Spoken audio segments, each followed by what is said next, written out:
It's thinking. Okay, hey. It says we're live. What's up, It y'all? does. How is everyone doing? Thank you so much for joining us, and we'll probably chat for a second as folks enter the stream. But yeah, this is our last AP of the campaign. We're going to probably keep playing the game a lot, but Chris and I had scheduled a bunch of games, so thank you guys so much. We've had on a bunch of different groups, and it's been really fun, but we wanted to have on game designers we really admire, in part to be able to chat about, what do you think about the game? And yeah, just get different takes. So big shout out to everyone who's played on the stream or at home, and thanks to the three of you for joining us on at the end here, 11/2, November 2. Despite time zone changes, multiple apparently, different times, different countries. Here we are.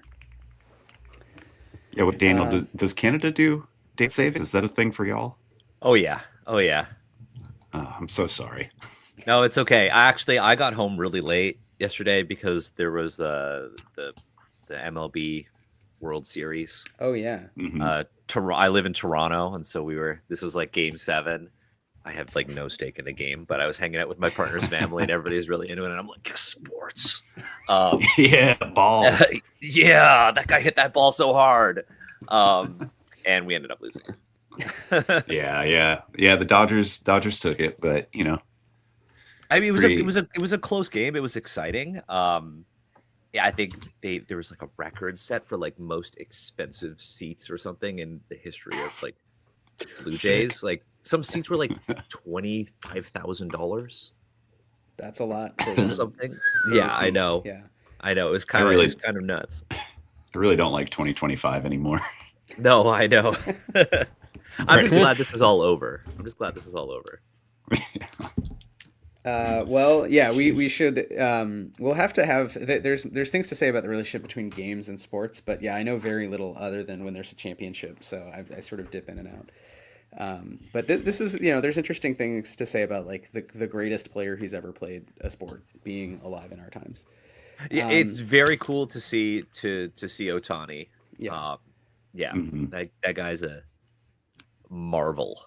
Yeah, hopefully not literally like an android, like a Terminator, but I mean, we'll find out. I mean, that would still be really cool. That I guess would be big news. On the in non-baseball news, so I think we're about to jump in, and hopefully we'll get some folks in the stream. But it's going to be the year 1390, and we're going to be playing Danse Macabre medieval horror role playing by Christopher Pickett and the Stillfleet Studio with Christopher Pickett and three amazing game designers who have all been on Why We Roll, our podcast where Chris and I sort of chat with folks about their game design practice and to some degree politics and history. And it turns out we also have a couple people here who really know history, probably at least as well, better than we do. So that's great. I did not know that, genuinely. So why don't we do quick intros before we maybe jump into character, and then I will set the scene and we will be off on a quest. Sounds good. Kayla, do you want to do the honors and kick us off? Hi, I'm Kayla Dice. I am a writer, designer, and artist releasing games as Ratwave Game House. I'm excited to be here. Thank you. Daniel, do you want to jump in? Yeah, hi. My name is Daniel Kwan. I'm a game designer, podcaster. I think I've worked on over 40 tabletop RPGs, like Dungeons and Dragons, Candlekeep Mysteries, Dragon Delves, a bunch of different Pathfinder. I was one of the preliminary designers on the Illuminated World system with Matthew Mercer for Candela Obscura. Now I'm working on an OSR game of my own called Wandering Blades, which is like a hyper-violent martial arts role-playing game. Love a violent. I love me some violence in my games. Yeah. Historical game. And Laurie.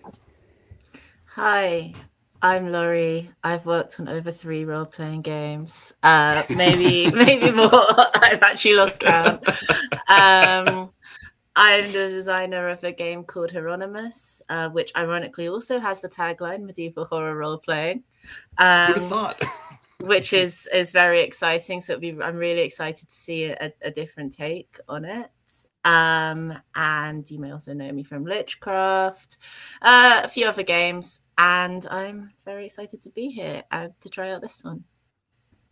Awesome. Well, thank you so much. Chris, do you want to say a few words before we kick off the game as such? Sure. Yeah. Hey, I'm Chris Pickett. I'm the creator of the game we're about to play, Danse Macabre Medieval Horror Role Playing. I have worked on over 2 TRPGs, only one of which is published. So that's fun, or being published rather. This one is killer game. Thank you. Thank you so much. But yeah, no, I'm just happy to be here, happy to be playing with these fine folks, all of whom I respect quite a great deal. And yeah, let's jump in. Cool. Well, with that, I'm Wythe Marshall. I'll be the chronicler or GM for the evening or afternoon, wherever you are. And we are going to jump back in time to that time when there was a mutant zombie apocalypse. Remember that in the year 1360? So this is 30 years later. It is 1390, and we are in the highlands of Armenia. So imagine it is early fall, and it is cold because it is high up. And we see there are 4 pilgrims, 4 medieval wanderers, condemned criminals who have taken on a quest. They've been mandated to perform a quest for the city of Constantinople to clear their names, and by doing so, sort of re-enter society and also be allowed to die true death if that should be something they want, as opposed to coming back again and again until they are demoniac, a mutant zombie, to put it in a modern parlance. This quest that they've been given is fairly simple. It's to travel out into the wilderness beyond the reach of the armies of the Diarchy of Constantinople, the joint armies of the Byzantines and Ottomans, who've of course come together due to the abandonment, due to the rise of demoniacs, in an uneasy peace. And their goal is to find some missing diplomats who were sent from Constantinople to Erzurum, sort of the last city controlled by the Diarchy, to the Armenian city of Van, which is in theory held by soldiers from Persia, from the empire of Timur the Great, Tamerlane. And they never reported back. It's been a month. They should have easily, been able to travel there and back in the beginning of the autumn. It shouldn't be too snowy or anything. And so you all are sent because you are essentially expendable. You've all been convicted of crimes. We see brands on your neck showing the crime in the Greek letter. You find yourselves navigating the wild. So we're actually going to do a check right off to see how well you've been navigating. But before we even do that, what have you lost on this journey already? You've been out in the wilderness probably a week, out from Erzurum on foot, traveling through the highlands. So imagine sort of a plateau. So sort of low hills, very grassy, high grass, but it's cold and you're high up. And there are little rivers. There's sort of a couple larger rivers that define the region, and you're probably walking along the Arix, along the bank east. But let's go around and what is everyone feeling? And maybe we can introduce your pilgrims. So you can sort of say also, who do we see who's out here around noon as the cool wind blows?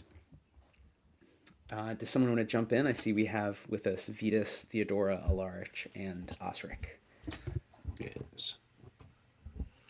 I'm happy to go first. Go for it. If you want. So Vitas is a gothic-looking man. He's kind of quite short and dumpy. He's very red in the face all the time and has been walking very, very slowly.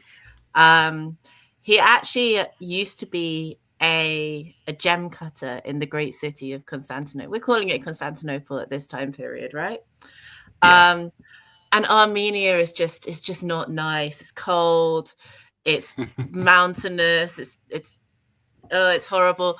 But the one thing that he does like about Armenia is it has a lot of wine, and some very good wine. His goal is to try to run away from this horrible situation and get into the wine trade. But so far, that's not looking very likely at all, and he's not having a good time. And he feels that he's very much performing work below his station. He is a burgher. So there's 3 class types in this game, and that's one of them. I don't know if there's anything else to share about him. He also has a habit of vomiting quite a lot in quite a disgusting way. We love a vomitous burgher. That's great. Who is with Alaric on this journey? I can go next. My character is Osric. Osric is a peasant who has perpetually been charged with thievery. Osric is very tall and slender, I at least like a foot taller than everyone. But Osric is wrapped in rags and like a heavy cloak, because underneath he hides this sort of curse that he's been afflicted with, where bones like protrude from his flesh. With like, growing up, Osric was born into a very poor family and was cast aside and left to die. But whether he liked it or not, kind of survived. Every time he sort of like sins, lies, or commits like, a theft, his curse kind of like advances. And so he's kind of like, doesn't want to be here, but at the same time, in order to survive, this is his only option. And so he's kind of like a man basically with bone spikes protruding from his torso and upper limbs. So he's got very slender legs, and even though he's wrapped in these rags, he's very much shaped like a very thin triangle because of all these bones coming down his body. And how do I don't know if either Alaric or Osric want to say, do you feel about the other pilgrims? That might be another thing to think about, and feel free to jump back in as we get going here. I think that he's kind of feeling Osric's feeling hopeful, because he wants the other pilgrims to be capable of completing this mission without him having to use his power. Right. Mm. I think Alaric is he's a decent guy. He's very affable, but I do think he projects a sense of superiority, maybe unintentionally.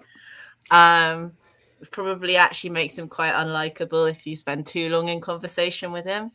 I know guys like that. Yeah, he's that kind of a guy. Like he's very nice, he's very giving, but there's just something sleazy about him, Yeah. A little opportunist. Yeah, exactly. Well, and of course he's surrounded by peasants, which is not lending itself to the egalitarianism of the situation that they're in, which is very inherently egalitarian. Yeah. Meanwhile, this peasant is happy to be around people who aren't immediately, scared of him. Yeah. Well, who are these other peasants? There's two peasants, or rather, I think Vitas might be a scholar, right? But maybe origin. So who else is with Alaric and Osric? Go ahead, Kate.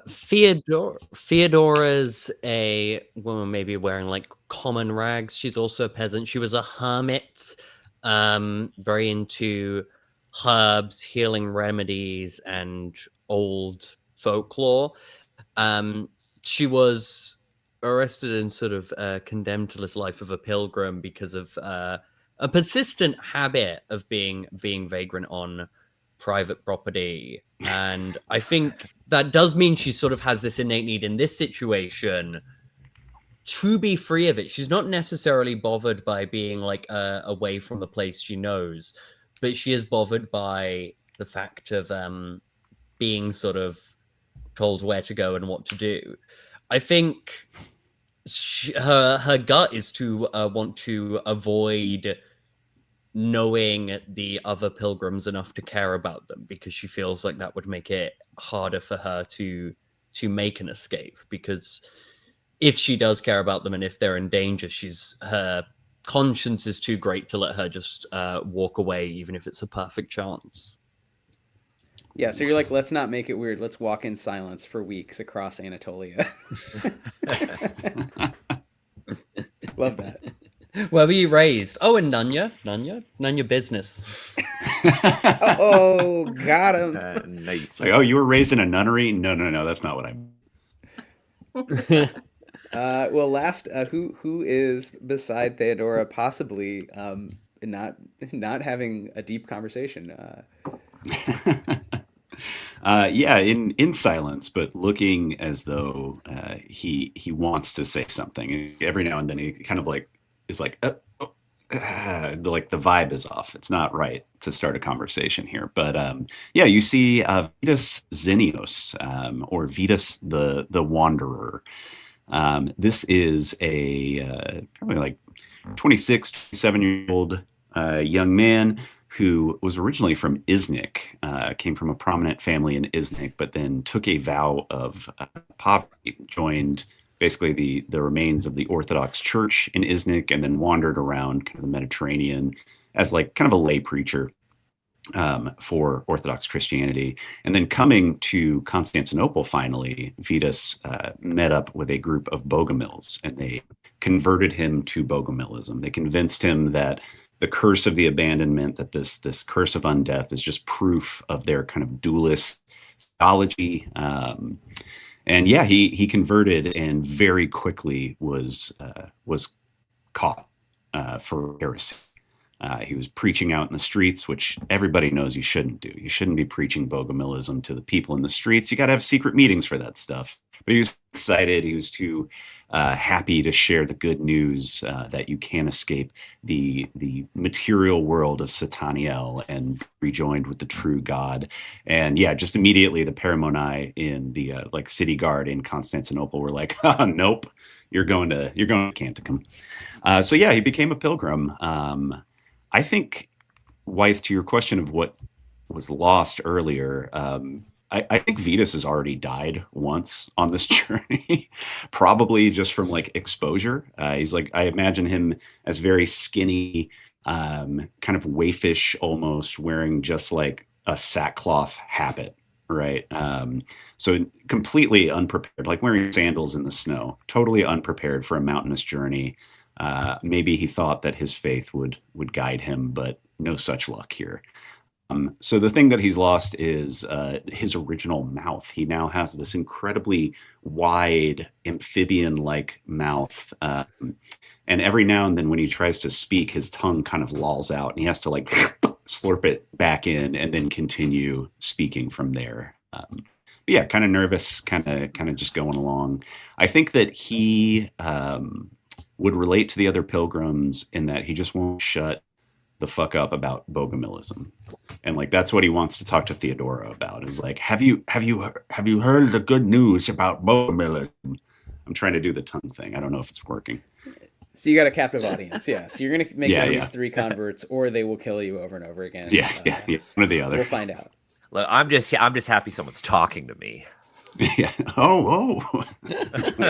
But just like kind of hobbles over. So there are actually 2 planes of existence, and then ellipses. 2 planes. Yeah, it's like someone describing like D&D 2 Planescape rules. But yeah, it's all like translated from different languages. Yeah. Great. Well, we're gonna do our first check as we see our peasants wander, trying to navigate. This isn't so much trying to figure out east-west, which I think you can do via the direction of the river, but in terms of avoiding demoniacs, so wandering mutant undead, and also just what do you find, and things like sort of swampy ground or uneven fractured ground where you could slip and fall, and having to do things like ford waterways at various points or scale sort of hillocks. So this is an insight check, and the result of this will determine a couple of different things, including what gear you have actually lost or used up as you've journeyed now, because you've had to travel first to Erzurum. Maybe you had somewhat of a resupply, but it's not a huge city, and now it's definitely been a few days that you've been out in the wild, headed toward Van. So let me know who is going to roll for the group, and if someone assists, you're both trying to figure out which way to go. Everyone's keeping a lookout, then you get a +1. So you're basically rolling insight +1, and this is, due to the terrain, a difficult check. So you need a 7 or better to get a success and not be essentially lost. I have a D6 in that, so... I have a D12 in insight. I have a D8 and my massive head. Oh, that's better than 8. The massive head helps though. I can assist. Do I have to roll anything if I want to assist? No. My meager D6. Okay. All right, so it sounds like is Vitas going to roll for the group to Yeah. the hills? Yeah, he's been around. He's traveled by foot So quite a worldly. bit. So worldly. Okay, so I got an 8, a +1 from the assist, makes it a 9. Great. Okay, so no one loses anything because of Vitas's ability to keep you moving relatively swiftly. And indeed, you're coming up on a settlement. So, Chris, could you roll a d8 to determine what settlement you are approaching on the River Arax as you Hell yeah. are between that and Lake Van? I love that we're actually using the wilderness crawl rules. This is fun. We haven't done it. We haven't done it for a stream yet. This is great. I got an 8 on a d8. Great. You are coming up on a village. So you see in the distance, perhaps as you realize you will need to soon head south down. You've gone east enough. You need to head south, and that means kind of cutting through various hills. You're gonna have to go over and down more, instead of being able to sort of follow the relatively pleasant, if sometimes swampy and cold, riverbank. So you see that you are approaching a small village, and all you would see, I think, is the palisade. You'd see sort of rough wooden walls from where you are that are meant to keep out, before 1360, wolves. After 1360, mutant zombies and wolves. It's not like wolves went away. There's also still wolves. Actually. Sure. Yeah. Okay. And it's around noon, and you don't see anyone. No one is rushing out toward you, anything like that. There's no guard tower. It's a village. There might be, you're guessing a couple hundred people there, right? And we're in the highlands, right? Or are we like by a river? What's the kind of geography of the area? You are. I can in fact show, although I will say for viewers, these are modern borders, so you can ignore the borders in the names. But you're headed from the city of Erzurum, which is a city, to the Armenian city of Van, and you are currently on the Arax, and you're about to head south through the hills. So you are somewhere around here. Okay. Very nice. I think I've been here. Maybe. Not in the Middle Ages, though. IRL. Was that as riddled with zombies in IRL? Yeah. How many experience with the undead? How many demoniacs did you come across? No, but it's from very, very pretty medieval churches. Oh. Those would be here, but even more colorful. Yeah. Yeah, still be painted. Okay, so we're approaching this village. We don't see anybody on the outside. Are we like approaching? Is it like a gate we're coming up to, or? Like I said, there's a wooden palisade, and the village is off. It's up above the arcs on the south bank. So you're also walking on the south bank. So you can detour toward the village, and try to sort of enter the gate, say hello, maybe beg for supplies, do whatever you want to do, refill your water skins. You could also try to avoid it and avoid detection at this point. You're far enough away.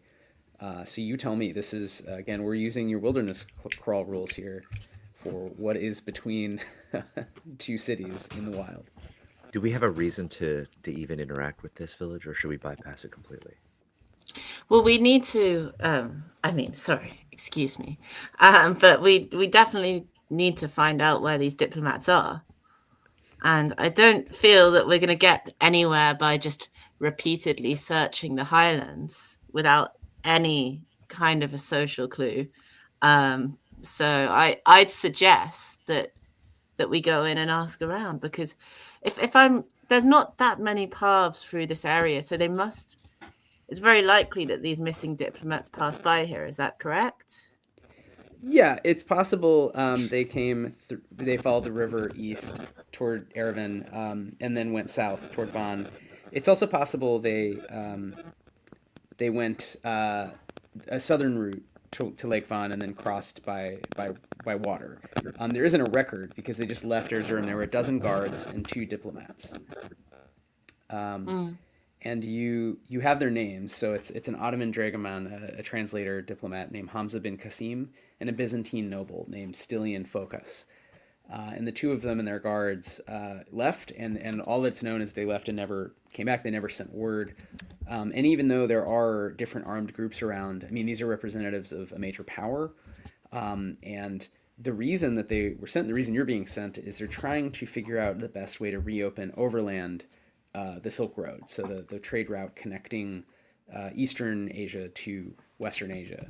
And instead of going to Antioch, which is now fallen due to hordes of demoniacs, they're trying to figure out a way to just bring goods through the mountains to Constantinople, essentially, directly. So yeah, you could definitely, that's a good idea. You could go to this village and ask around, or just sneak by and go to the city of Van, where the diplomats were headed, and see if they ever arrived.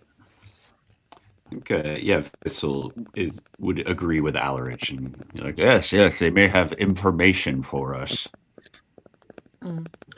Besides, I don't know what our supply status is, but it can't be good after us going through, walking for weeks through Anatolia. Yeah, I'm assuming. I mean, I guess wife, you tell us, but we've probably burned through our rations at this point, right? So you would have been resupplied in Erzurum, and had you failed that roll, you would have lost some. But since you got a 9, you didn't lose anything. You didn't even lose 1. Osric does have a strong back where I have a +3 max inventory. And Theodora's an herbalist, so maybe that you've been foraging and finding plants. I know ways to make nuts and berries go further than you can believe. Yes, but we are quite short on wine, as in we don't have any. And that's a problem for me. So we are short on supplies then. Yes. I see. Lethally short on supplies. I'm glad we did this audit.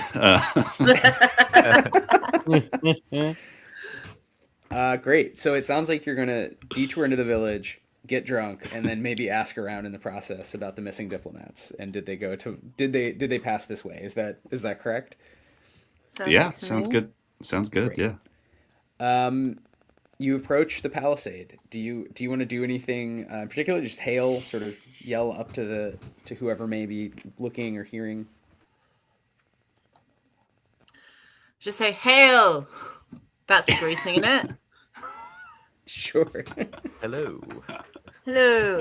Hey. Oi. Oi. Oi. Oi.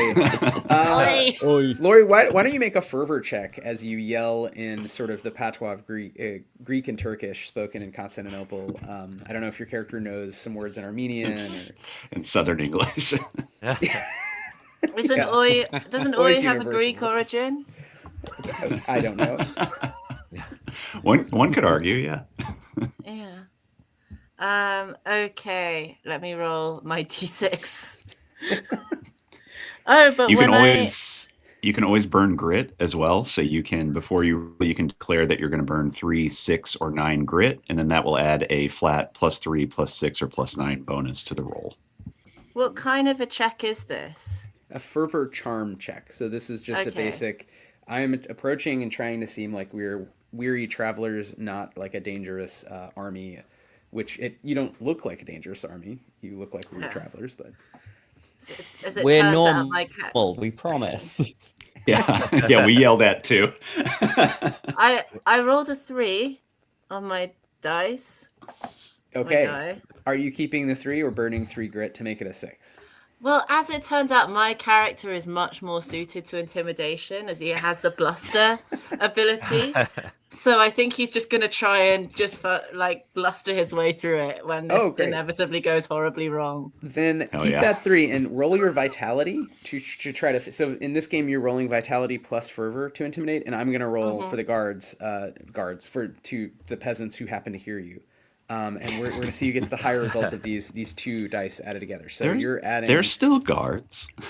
You're adding your vitality. Yes.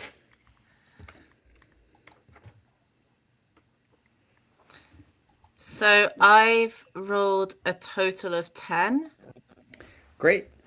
So they also got a 10, but you win the tie. You initiated the action. You're the PC. So tell me, how do you don't charm them, you intimidate them as, I guess, official pilgrims, or just as a I just merchant, say, as a "Oi, rich person? villagers!" Just like really putting on airs. We're on a very important mission. We're definitely not cannon fodder. We're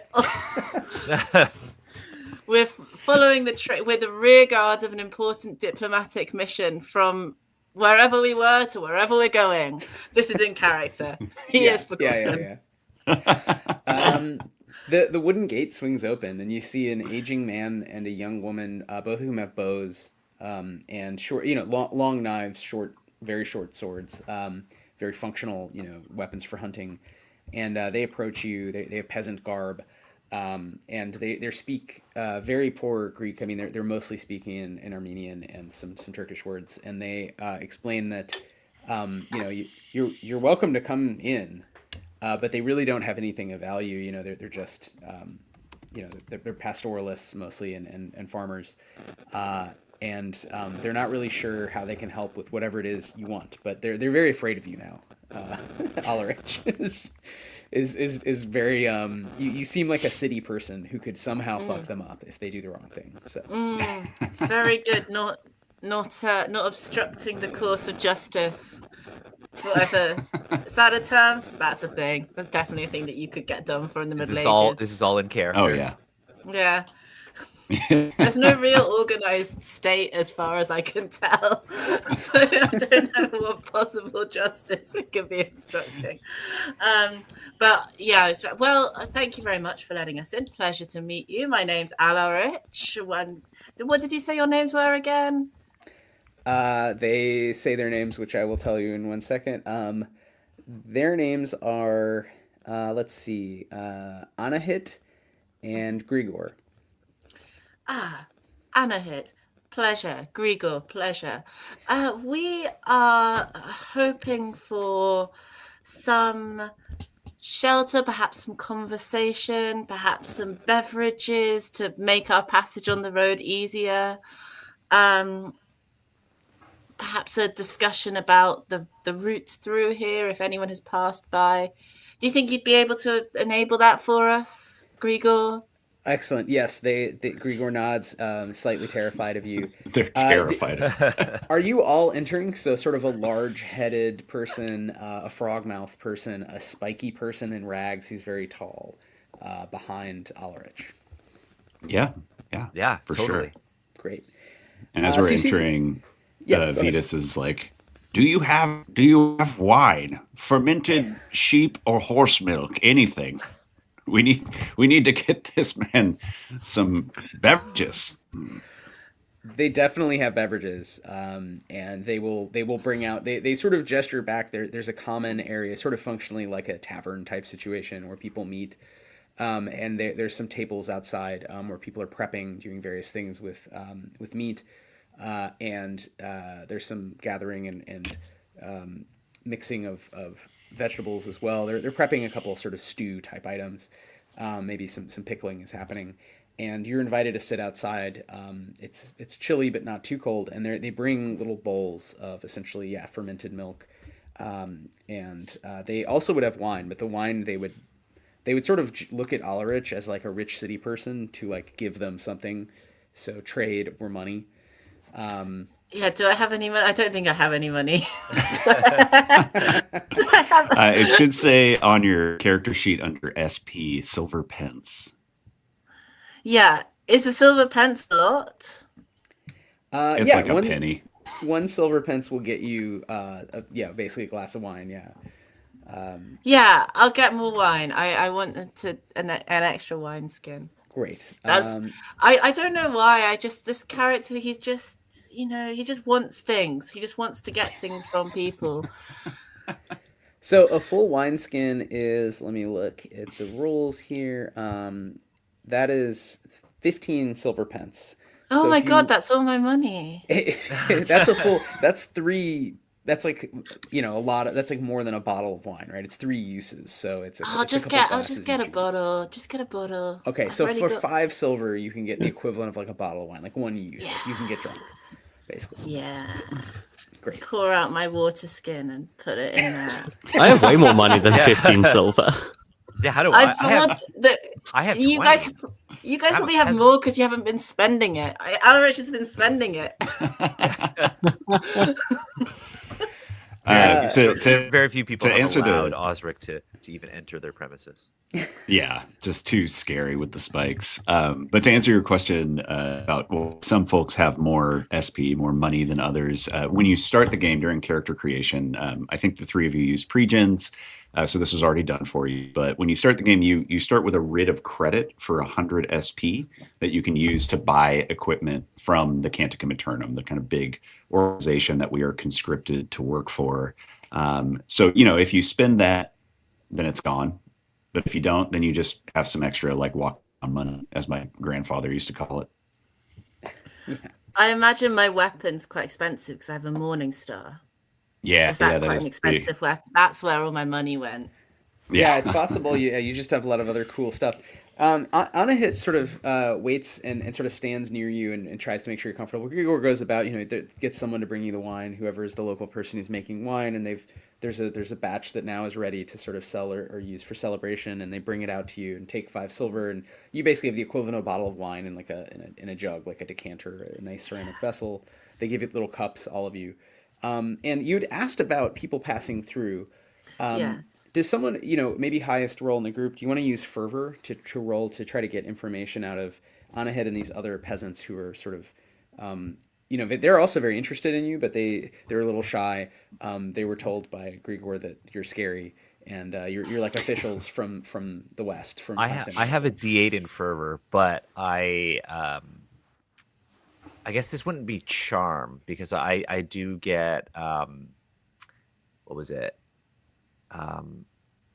My passive, because I'm a salt of the earth, I'm well liked by other peasants. I would get +1. Yeah, that'll count. This would Let's say count. you're charming them. Yeah. So why don't you roll D8 +1?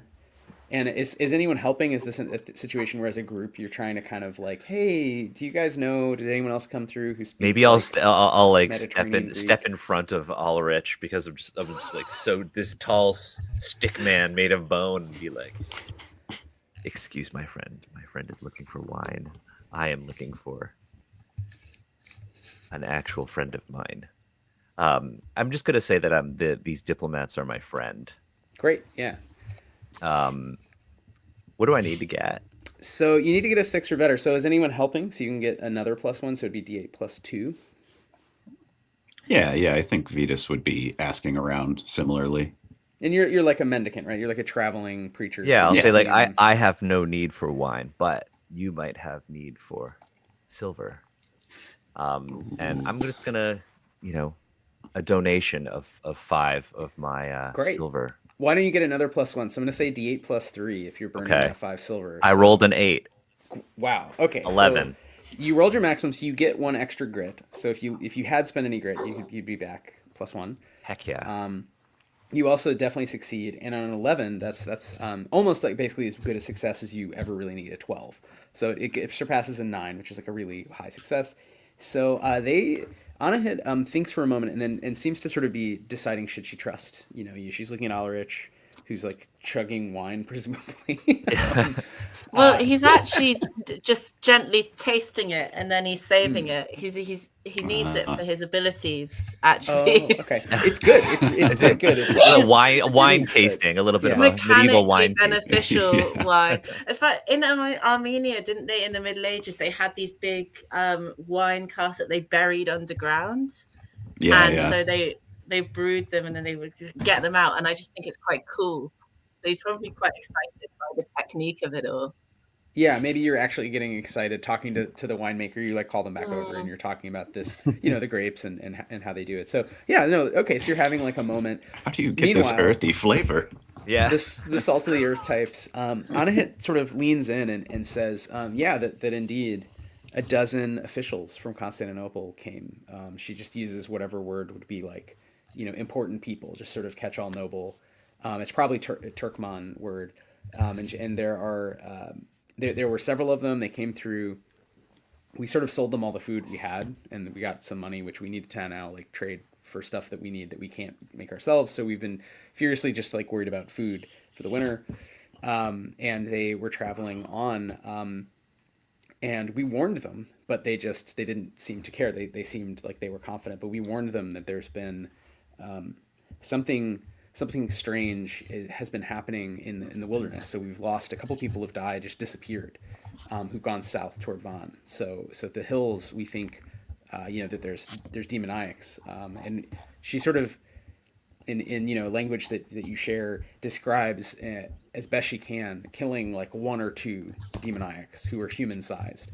But she says the rumor is there's something large in the hills. There's something really terrifying. So she warned them, but they left anyway. They spent a night, resupplied and left. And she doesn't know what happened after that. But this was couldn't have been more than a week ago, basically. Oh, well, we must move on soon. And then I think that Osric is going to hand over another 5 of his coins as a gesture to be like,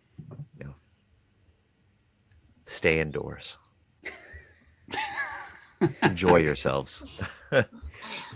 They thank They you. need food, Osric. They can't eat that silver. They're gonna go north to Yerevan and trade the coins for Yeah, stuff they're gonna that trade the yeah. coins. Osric doesn't have a lot. He doesn't have an understanding of how the world works. No, yeah. This is probably You the could just first see time Alaric. Osric's ever had money. Yeah, he's Yeah. never. It's He's like like, the- what? Yeah. He's been given allowance for the first time, and he's Right. like, "What is this? My per diem You Yeah. also suicide mission that we're on?" You're also in an area whose governance is changing rapidly, separate from the zombie apocalypse. So instead of a strong Armenian state, there's now all these little Christian settlements, which are variously ruled by visiting Persians from the south. But they're Turkish, they're Turkish people ruling Persia at the time, the Timurid dynasty, or the two huge federations of Turkoman nomads who are not really part of any state. They're just dudes on horses, Mongol style, with bows, who roll in and take stuff. Or now increasingly from the west, these kind of more orderly armies of, almost as though it's a joke in our time, the Byzantines, this sort of bureaucracy of state rolling forward. So I think a lot of these people are just wary of anyone coming to town. So they like that they can get money and spend it on things they can't make themselves here, but they're wary of you. But you know what? They trust Osric for whatever reason. So she is very thankful and says that they're not going to stay indoors per se, but she takes your point that it's dangerous, and until they figure out what's going on, they only have so many weapons, they only have so much ability to defend themselves. So if an army shows up, an army shows up. If huge demoniacs show up, huge demoniacs show up, and they're just going to shut the gate, right? But she wishes you good fortune and blesses you in the Armenian rite against the armies of darkness. Once we get this whole awkwardness sorted out with the diplomats, presumably we'll be able to resupply in Yerevan, head back up your way. Perhaps we can trade back our food for the gold that we More just gave wine. them. Yeah, you can just it just goes in a circle. Well, It's just we the will same make some $20. because we're the ones making the journey, so of course we'll make some profits out of it. But not too much. Of course. Yes. Yeah, insert graphic in the VOD of the same $20 Kickstarter indie RPGs, vegetable stew and venison, protection from armies and zombies, and it just is all linked in a web of barter. Yeah. We need an infographic. We do. Alaric is just so mad to not be a merchant / tradesman anymore. Any minute he has to pretend he's still a merchant / tradesman and not a pilgrim, he's taken. He's like, we'll definitely come back that way, sell them some food. We will not be coming back here ever. He doesn't Keep need in mind, to know that. if Alaric sorts out what happened to the diplomats sent to Van, Alaric, he's back in biz, right? You're he? free and clear. Yeah. Oh, heck yeah. I thought we were sort of stuck like this. You just have to satisfy the canticum. The church choir is the government, right? They make the rules now when it comes to sort of the military and thus your forced conscription. Okay, so what do you want to do now? So you have a little lunch, basically. Let's say it's 1. You've talked with these folks for a while. You had some wine. Do you want to travel on while you still have some daylight? I mean, if there's Yeah, a I huge think- creature out there, we gotta move. Yeah, I mean, I think we should try to get as far south as we can before night falls, especially if we're going to run into a big thing. Well, I mean, yeah, the last thing we want is to run into the big thing in the dark. Absolutely. We have to So camp maybe we out. should stay. Maybe we stay behind the walls and head out as early as we can. Make the most of daylight. See if we can hide in another settlement Sure. each night.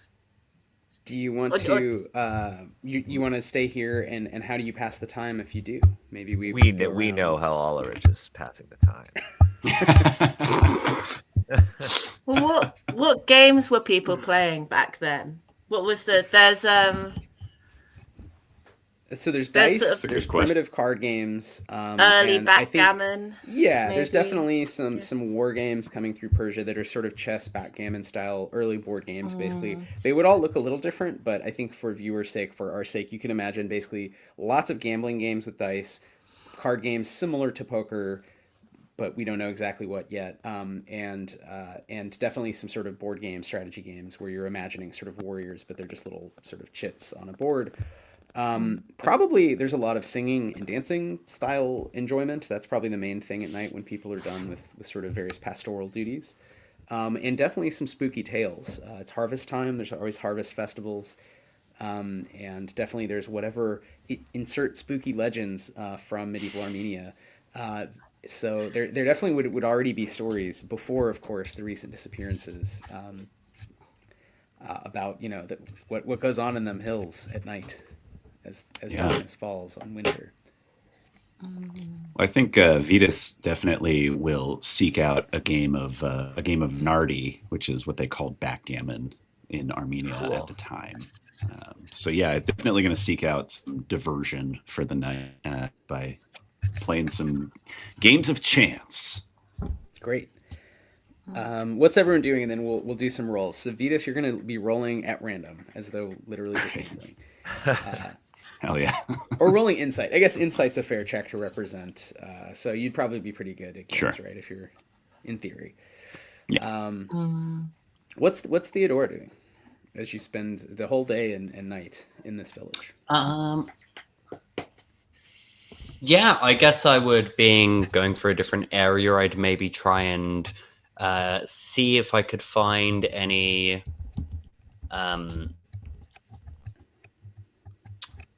see if I can find any herbs to gather to make just some remedies, sort of just to be stocked up. Great. We can do the foraging check, so we'll come back to that. That is is it a basic power, right? Foraging, Chris? I believe it is. Yeah, it's basic herbalism, so I'll Okay. burn 3 grit for it and then make a... Great. Yeah, they had the class power for that one. Excellent. So that makes sense. So Theodore's out. Maybe you talk to Anahit and maybe some sort of village aunties who are out gathering supplies while it's still pretty bright nearby and down by the Arcs, where it's relatively safe. And there's people out with little goats and sheep. Most of this area, there's a lot of goats, there's a lot of sheep. That's the main worry, keeping wolves off and zombies out. Osric, what are you doing as we are going to resolve these rolls for random things and medicine? So what time is it right now, roughly? This is 1 p.m. through dawn the next day, so 7 a.m. the next day. Osric isn't used to having options to eat because he never really buys things. Osric is usually like foraging, eating grubs and roots and things like that. So I feel like Osric just kind of defaults to that, to like foraging and then finding a place, like a sheltered place to sleep, even though Osric can probably afford a room somewhere. I think Osric is going to go like sleep in the stables or something. Nice. Yeah, maybe. I don't know. He's a creature of habit. There's probably a few horses tied up. I don't know if there'd be stables per se. There might be some shelter for them, like or a more of shelter. Yeah, like just like a roof with columns, or even just sleeping with near the horses. Yeah, but definitely there's definitely some comfy areas with hay, especially near the sheep and the goats, and you can hang out if you. Yeah, I think he's just searching for a place to rest or Great. or to forage for scraps. Roll fervor. We'll do this in reverse order. Roll fervor for animal handling. Okay. For your interactions with sheep, goats, and horses as you. I rolled a 4. It takes you a while. I'm kind of monstrous. I'm like, please, and I've got these like long bony fingers. There's a lot of bang and then stepping back, but eventually, yes, you sort of hang out near them. You're eating tubers, and you find some rough things that probably not great to eat, but hey, no one's really stopping. They taste great to me because I don't know what good tastes like. Your teeth are probably all kinds of. My teeth are all like my face is covered in like bony plates too. Great, sort of insectoid. Yeah. Theodora, so Kayla, can you roll us that check for foraging for medicinal supplies? Yeah, so that is going to be an intelligence check, which I have a D8 on. So that's a 5, though I do get +1 to all. Great. 8 intelligence checks, which just about takes it to a 6. Yeah, to get some remedies. With a 6, that's a success. So you use your class power to get those remedies. So how many do you get? Let's see. Which power is that? Basic herbalism. So it's I see. So Basic basic herbalism. It herbalism. says D4. Got it. So each of those allows you to recover D4 health. These poultices made of herbs. Ooh. Oh, I got 4 there off of a Great. D4 roll. Nice. So So- I'm loaded with potions and tinctures. Yeah, so you could imagine whatever you would do to create medicines, but they stack in terms of inventory. So it's just one slot, and if you already have any poultices, they stack up to 10. So you have 4 more, and these would be worth some money. You could trade them, and whatever local herbs that would cure someone of basically illnesses.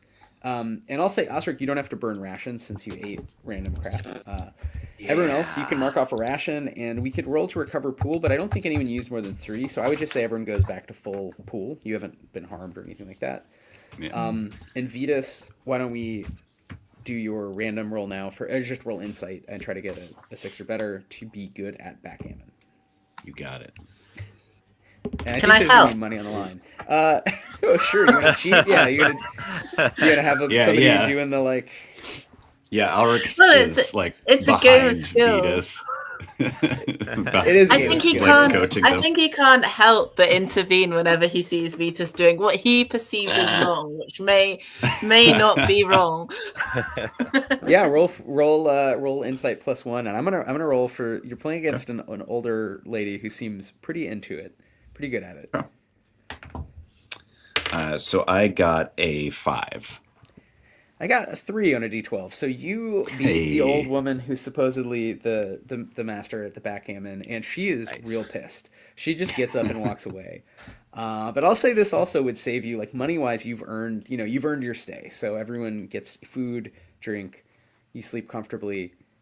For passing through the night, can everyone make an insight check? And this will be 4 of you. So let's say you need 2 successes, and this is going to represent if you learn anything useful or if anything bad happens as you stay in this little village on the bank of the Arc. I got a 6. That's a success. Oh, I got a 9. 3. 9 is another success. 3, you said? Yeah, 5? 3. Okay. All right, then that's 2 successes. So do you spend any of this time trying to learn more about the situation, or is everyone just kind of having fun doing your own thing? I think I would be trying to just look back into my own knowledge. Big creatures, is that a relatively common thing here? Great. You would know that the rumors of really, really large demoniacs is the rumor that you could graft bodies together while they're experiencing false death before they revive with new maleficia, so before they become more mutated.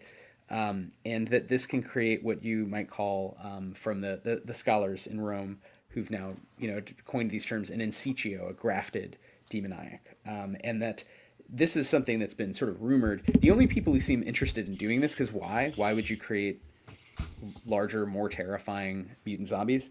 are members of a cult who believe that the abandonment is a good thing, and that essentially demoniacs are sort of holy fools or, cool pets, that useful weapons, and therefore, this is very dangerous. But if this cult is in the area, you would know they're called the Undying Episcopate. So they believe, their bishops believe, right, that everyone should live forever as a mutant, and they're trying to sort of figure out how to sort of control Maleficia while gaining more, as opposed to avoiding dying and avoiding becoming more and more inhuman.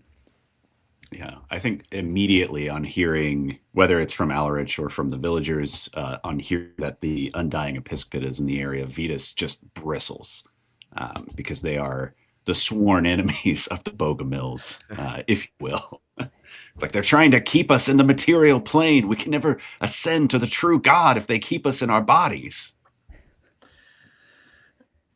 Okay, they also sound like quite a big threat beyond the religion stuff, which I'm not too fussed about. Sure, yeah. No, I mean they're scary for sure, but also, I mean, our souls are at stake here.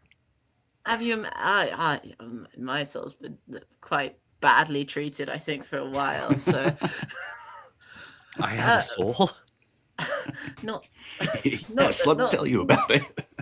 Not that I really did anything wrong. I'm definitely innocent of whatever I was accused of. Murder. But anyway, whatever it was that I was accused of, Whatever, I forget. some nonsense with the judge. But have you encountered Vitas? Have you encountered these guys before then? You seem to be familiar. Yes.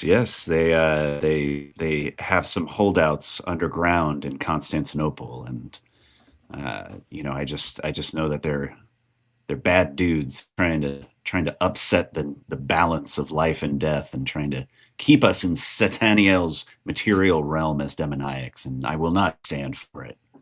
And he busts out. He has a military sling. It's like this very long sling, and he loads a lead bullet into it and starts swinging it. And he doesn't know why he's doing it, but he's just upset. And yeah, it's just just like it's like a fidget spinner, but for medieval times. It's a dangerous exactly sling. just like this.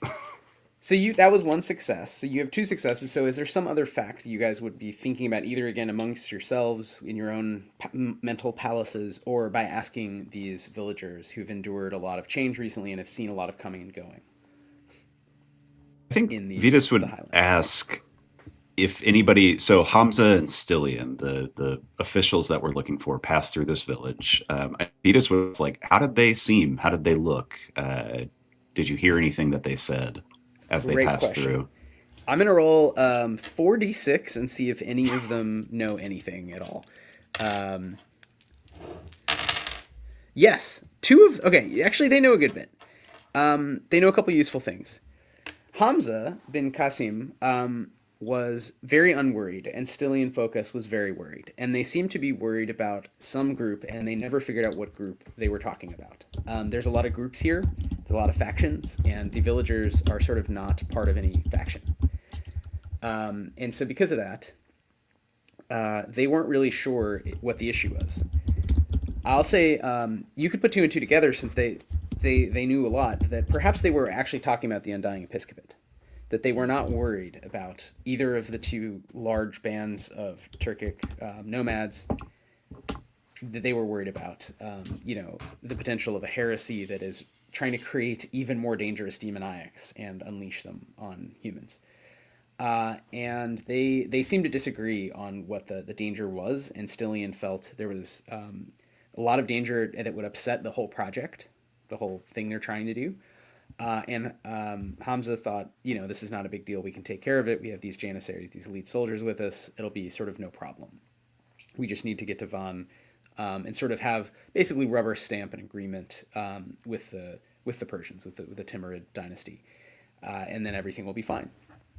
Then they left, and they definitely, I think, also the villagers know where they went. They went up and down a pass through the hills, past another village called Akche, through the hills, and then there's a sort of high plateau they had to cross, and then they're down on the sort of plain around Lake Van.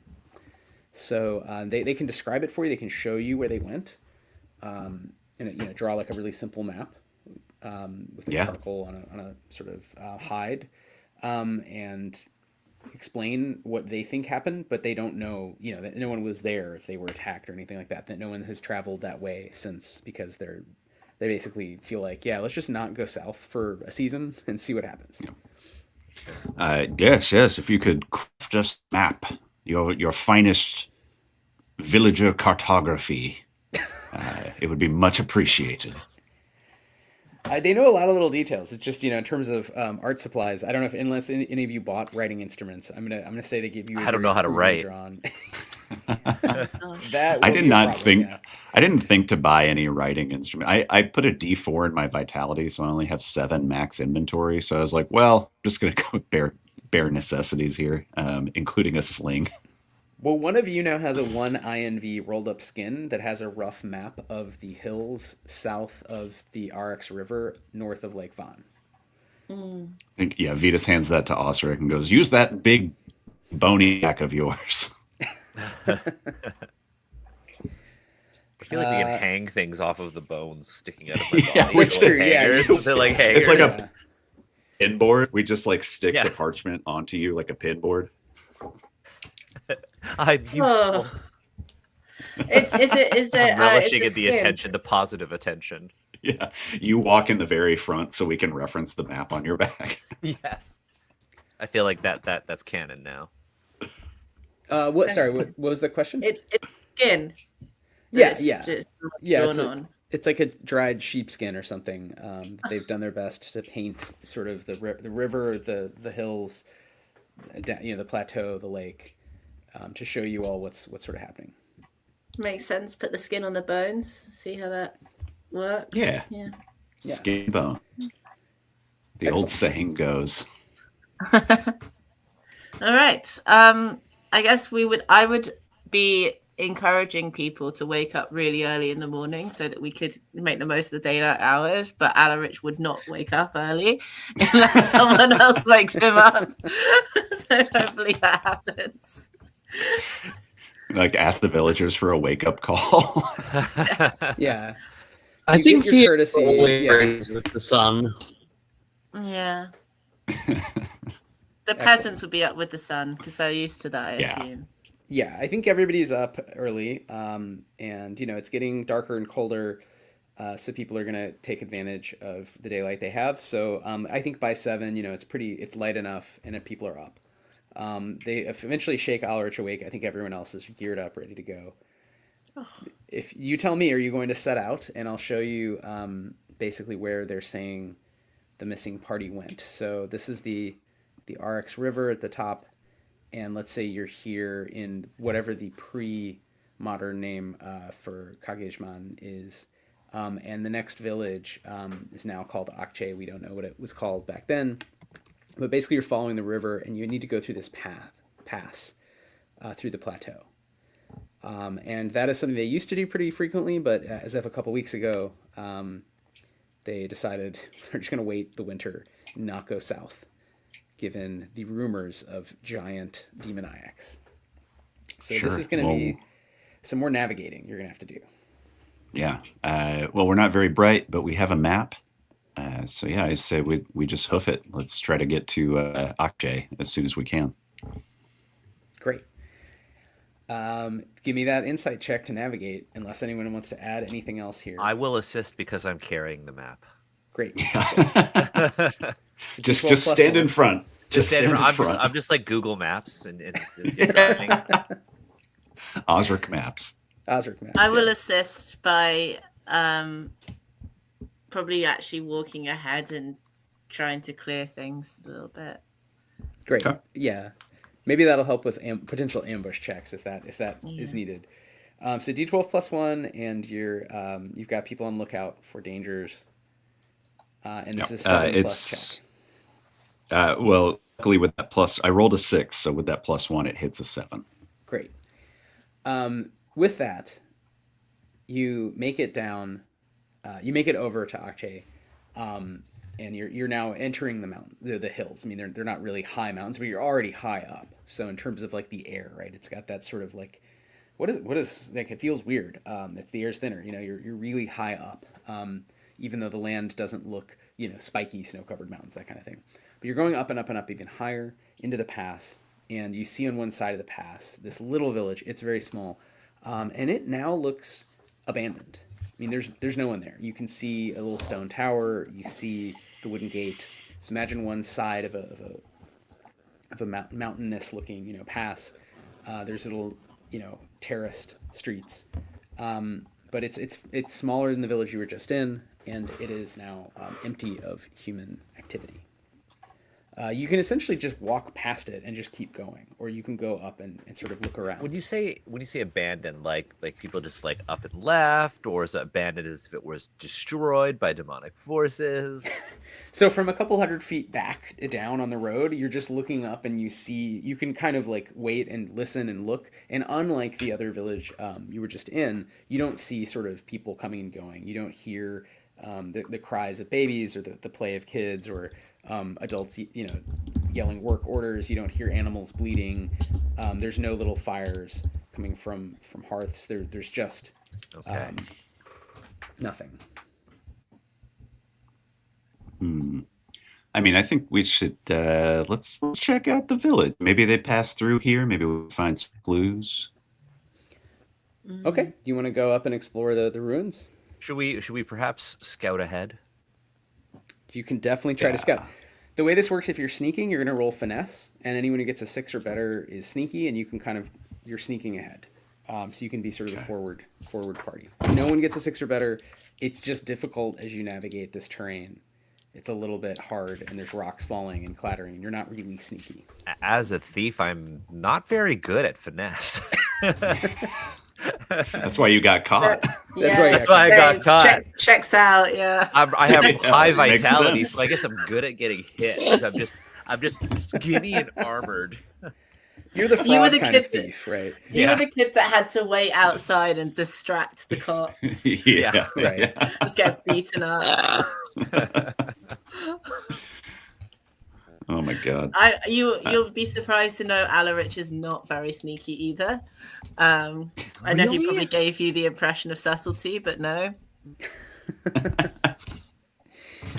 Well, Theodora is actually brilliantly sneaky. Good. Nice. Good. Moderately sneaky. Vitas is. I'm going to burn 3 grit for this sneaky scout roll. Do it. Nice. And I'm glad that I did because I rolled a 3, so that's a 6 total. Okay, 6 total. And Kayla, were you also rolling finesse to sneak? Yeah, I rolled a 10. 10. Okay. Okay. Very nice. So it sounds like Theodora and Vitas are kind of entering this quiet village, going up through the gate that swung open. This is an old. It really grew out of a fort, so maybe this is not too old. Maybe back to an Armenian kingdom 300 years ago. So it's an old stone fort, and then around it there are some other houses, and then they've made yet another wall that's a mix of kind of just stacked fitted stones as best they could, sort of like if you've been in New England and seen like farm walls that are just different rocks that sort of fit together, but a little bit higher, and maybe recently after the abandonment there's more wood pieces, but it's all sort of in disrepair, and you do, as you walk around, sort of darting from corner to corner looking around, you see that everything, it looks like homes, maybe 50 or so homes, and a couple story buildings that have grown up around here. They're all empty, and they look relatively recently empty. There'd still be some supplies left behind, and you can guess from just sort of long-term food storage and useful tools, even just things as simple as benches, chairs, that this place has not been looted. It's not decayed. It was left a couple of weeks ago. You can also do a couple other things. If you want, you can both roll fervor to sense for quintessence. And I am going to make another kind of check as you're doing that to see if anyone is here as you sneak around. But you are sort of invisible in game terms as you look around. But let me know if you're feeling for relics that have quintessence, have something that could promise true death and not false death. I think Vitas is less concerned with relics and quintessence right now and more concerned with trying to gather any clues about what happened here or where where Hamza and Cillian have gone. Okay, great. And that is good, actually. Maybe one or the other. Either roll insight to try to figure out what's going on, or roll fervor to find basically relics.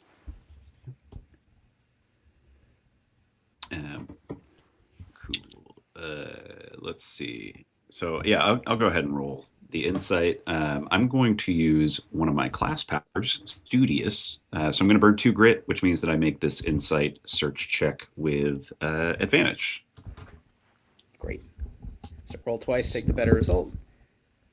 Down to 16 grit. It's a 7 and a 7. I rolled 7 twice in a row. Excellent. That's a success. So we'll come back. So you know what's going on here. Kayla, did you want to look for relics or try to gain clues as to who's been here recently? I think Theodora would prioritize clues, so I'll roll insight, a 7 on Excellent. Insight. So 2 successes. Nice. So you are sneaky, and you see before she sees you or hears you anything, you see there is a young woman who is badly injured. Her leg is badly injured. Who is wandering around the upper reaches of Aceh, so sort of headed up to the tower to get a look out. And you see she has a little makeshift camp at sort of the middle of the city, just sort of in the open market in the middle of town. She wears the dress of a nomad. You would get on a 7. This is someone who is not from around here, and she would speak a version of Turkish you could mutually understand, but a different dialect basically. And it looks like she doesn't know you're here, and she is heading from sort of town square up the hill to the old tower, and it's a not very tall tower. It's a squat, stone tower, and she's going to go inside and look around. Seems like we're not the only ones in this village.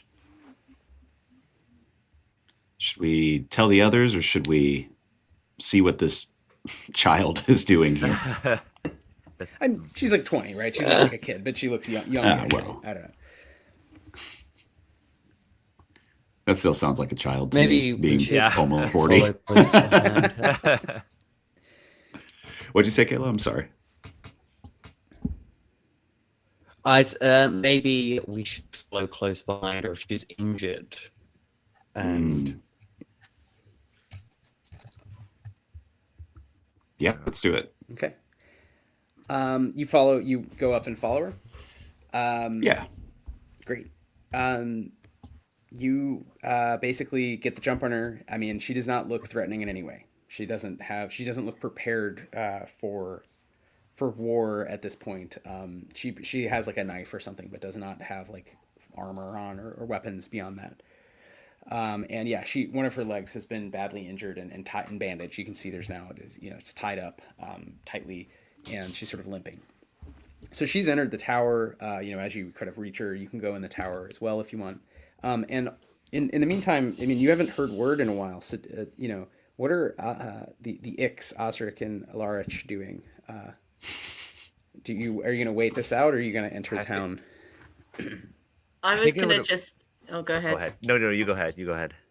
I was just going to make conversation. So if you have something practically you want to be doing. I'm trying to, because, the whole point was like to scout ahead to see if there's trouble. Now we're kind of waiting. And I'm like, maybe we should like slowly advance to support. Oh, they seem like they've got it in the bag. They're just, those sort of, you and I, we're larger, if you like, of a larger type. Yes, large is a kind way of describing my affliction. Oh, Oh, how do you get that anyway? How do you die? What's the? I just feel like this is how I was born this way. I mean, that's scientifically that's not correct. You must have got it after you died. You can have died in the womb and come out with with the mutation. That is canonically a thing in the game. Not to be dark, but also that's death what I rates figured for would children happen. were very high. Yeah. So it could have been like, you were like a couple of months old, anything like that. Yeah, that's how my vision of this character is that this is all he's known. Right. All right. So you've always been Osric. bony. I've always been bony. That's right. Oh, wow, that's quite something. Can both of you make an insight check as you're having this conversation at the base of the town? You know, around hidden. Yeah, they're like dealing with this person in town. We're just like, so have you always been bony? Yeah. Oh, that sucks, bro. Sucks to be bony. I got a 5. 5. Okay. She rolled an 8. 8. I don't know how. Osric is pretty focused on like his childhood and just thinking back. Wait, have I died? I don't feel like I've died. I'm having an existential crisis right now. You realize there's a hooded figure, sort of also hiding behind a rock, kind of catty corner from you, from the gate to Akche, who's kind of coming closer and trying to listen and figure out who you are. So there's someone who's got the jump on you at the same time that we'll come back to you, but Vitas and Theodora, you've got the jump on this young woman. You go in the tower.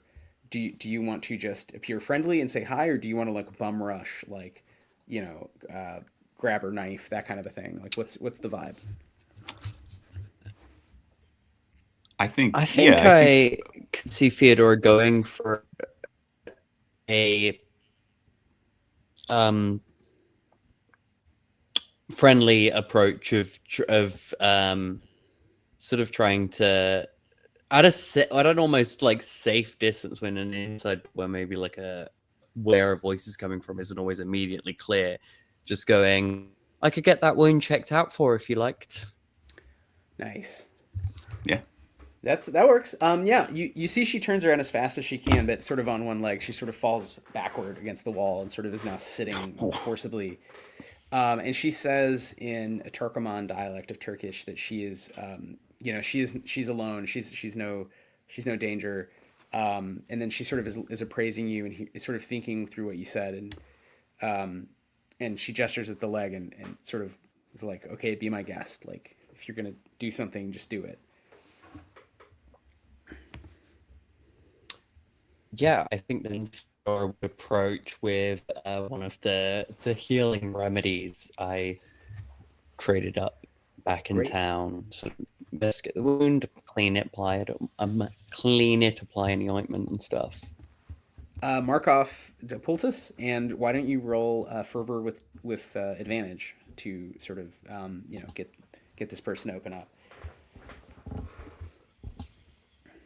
Yeah. So my fervor is a d6. Out of 2, I got a 6. Great. I had a 2 and a 6 with advantage. I'm safe. Excellent. Yeah. She introduces herself. Her name is Gulyalak, and she is from a band of nomads who basically were here to sort of exact tribute. So not necessarily to kill people, but like to demand, supplies, coin, and they sort of regularly, come through the hills. And this time, they faced the people were gone, and there were sort of other people. She's speaking in a language you don't completely understand. You're getting pieces of this. It sounds like they came upon a bunch of dead people who were being. She's using a word you don't understand. It sounds like a technical, like a term you'd use for like tying ropes. And they interrupted this, and there was a fight basically between the nomads and the other people who were doing this ritual. You might use a translation like cultist. Again, I don't think you guys share that word. And basically, the fight broke out, and her people either died or fled, as did the cultists. And at the end of the day, she was knocked over. She sustained a horrible injury. Her leg was cut open badly, and she basically passed out and woke up, and was alone, and freezing. I mean, it was night, right? So this was a couple of days ago, and since then she's been basically wandering, just trying to figure out like what she should do next, but staying indoors. She's wary of just traveling alone through the wild. So she basically says, "I'm at your mercy. If you can help me, I would owe my life to you." Yes, we can help you, child. Would you like to travel with us? She does not want to live here in this abandoned village, but she also doesn't want to die in the wild. So yes, if the safety in numbers, if we can travel together, that's what she wants. And she used to be okay with riding with a bow, but now she's not sure about. She might slow you down. Is the only thing. Yeah, got a bum leg right now. Do you want to leave the tower? Do you want to look around more? Do you want to head back to your compatriots? What's the group vibe here? Yeah, I think maybe we tell her to like stay put for now. We'll come back for you. We just have some business to take care of. We got to go talk to some folks that we're with. But yeah, stay put. We'll come back for you, and just easy on the leg. Okay. She sits down and says again, my life is in your hands. Thank you for the medicine. I do feel something, I think. And meanwhile, well, I don't know how fast an herbal poultice on a. I haven't felt anything for years. Yeah. There is a moment of surprise as Alaric, you realize you are being spied upon by a hooded figure from a boulder 50 feet that away. What do you do? I think. How big does this hooded figure seem? Human-sized, human in a traveling. We're quite intimidating. I think as a pair. Yeah, these two as a pair. Yeah. Probably less large than you. More normal large than intimidating large. Mm-hmm. So can I just turn around and call out to them? I don't think I have Turkmen or any of the local languages. That he's from Constantinople, so it would just be calling out in Greek or in what the Mediterranean trade languages, just whatever, just to indicate I know you're there. We assume you all speak a kind of patois of Greek and Turkish, and that everyone you can basically understand with some variants in terms of which, again, how realistic, whatever. We're just trying to, have a game. Mm-hmm. So there's like a common, so you call out, I know you're there.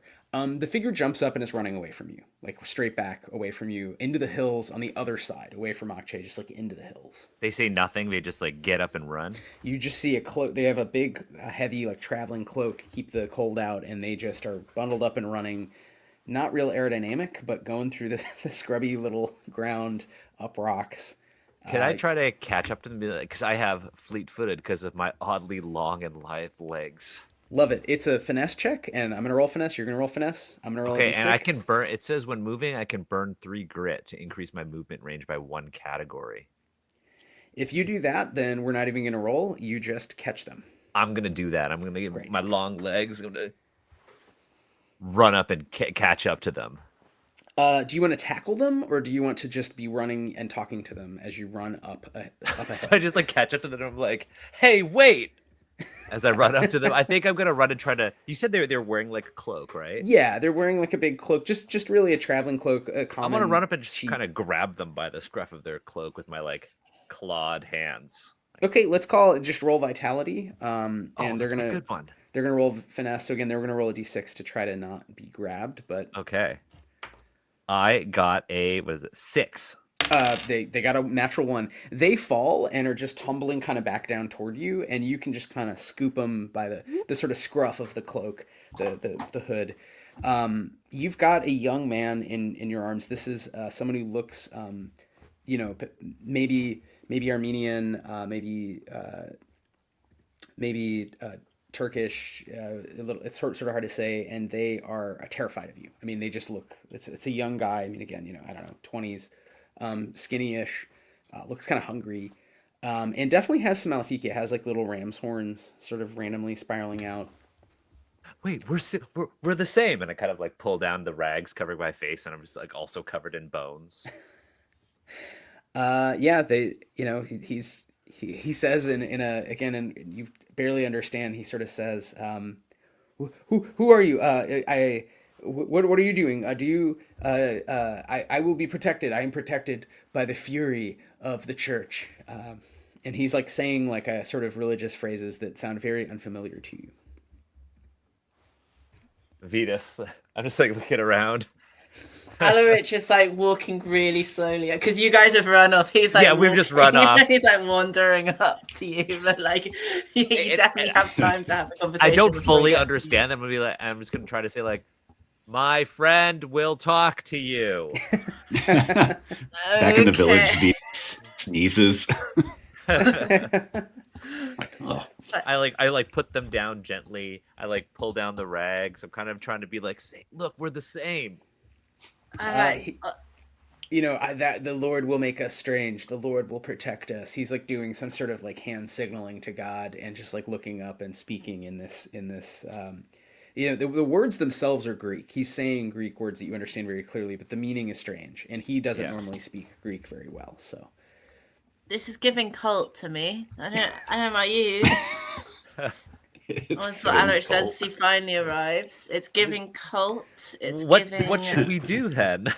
Inviting the Maleficia onto us, this terrible plague that has damaged our world beyond repair. Yeah, he brightens up. He understands some of what you said. He's like, he gets it. No, I'm not saying that that's a good idea. Oh. So they've just revealed their intentions then. young man, you're in quite a lot of trouble, I'm afraid. What brings you out here to this neck of the woods, so to speak? He has a little bit of like oh man, like you got me kind of vibe now. Shucks. You're physically both, you could easily beat this guy up. He sort of sinks and he says, our church has given me the amazing honor of watching this abandoned village. And I was doing that. And then I saw you. And so I was going to go tell them. They will know what to do. They know everything. Why were you watching this abandoned village? Ask not what the changes will do to you. Ask what he says some sort of aphorism that sort of doesn't make a lot of sense. All hail the new flesh. Yeah, basically, yeah. He's quoting video Yeah. So quoting David Cronenberg. This village, how long's it been abandoned? How long you been watching it? I have been coming here every day for like a week, like not that long. The people started leaving sooner, but there were still people here when we decided to move in, and then we had to leave, and then that kind of sucked. Now, well, I've said too much. And then he says another, aphorism. Greed is good. I don't know, whatever. And he's like, I shouldn't say more. At this point, I would say roll fervor if you're trying to get him to talk. He does have a sense of like duty. Can I roll Vit plus fervor and grab him by the ear and shake him? Absolutely. He will roll against you, and he's probably not got as good of a shot here, but... So it's a 6 plus an 8. No, it's a 6 plus a 10. I'm going to burn 2 grit to re-roll my d10, because I can do that, because I have the bluster ability. Bluster. Nice. You're using the bluster range.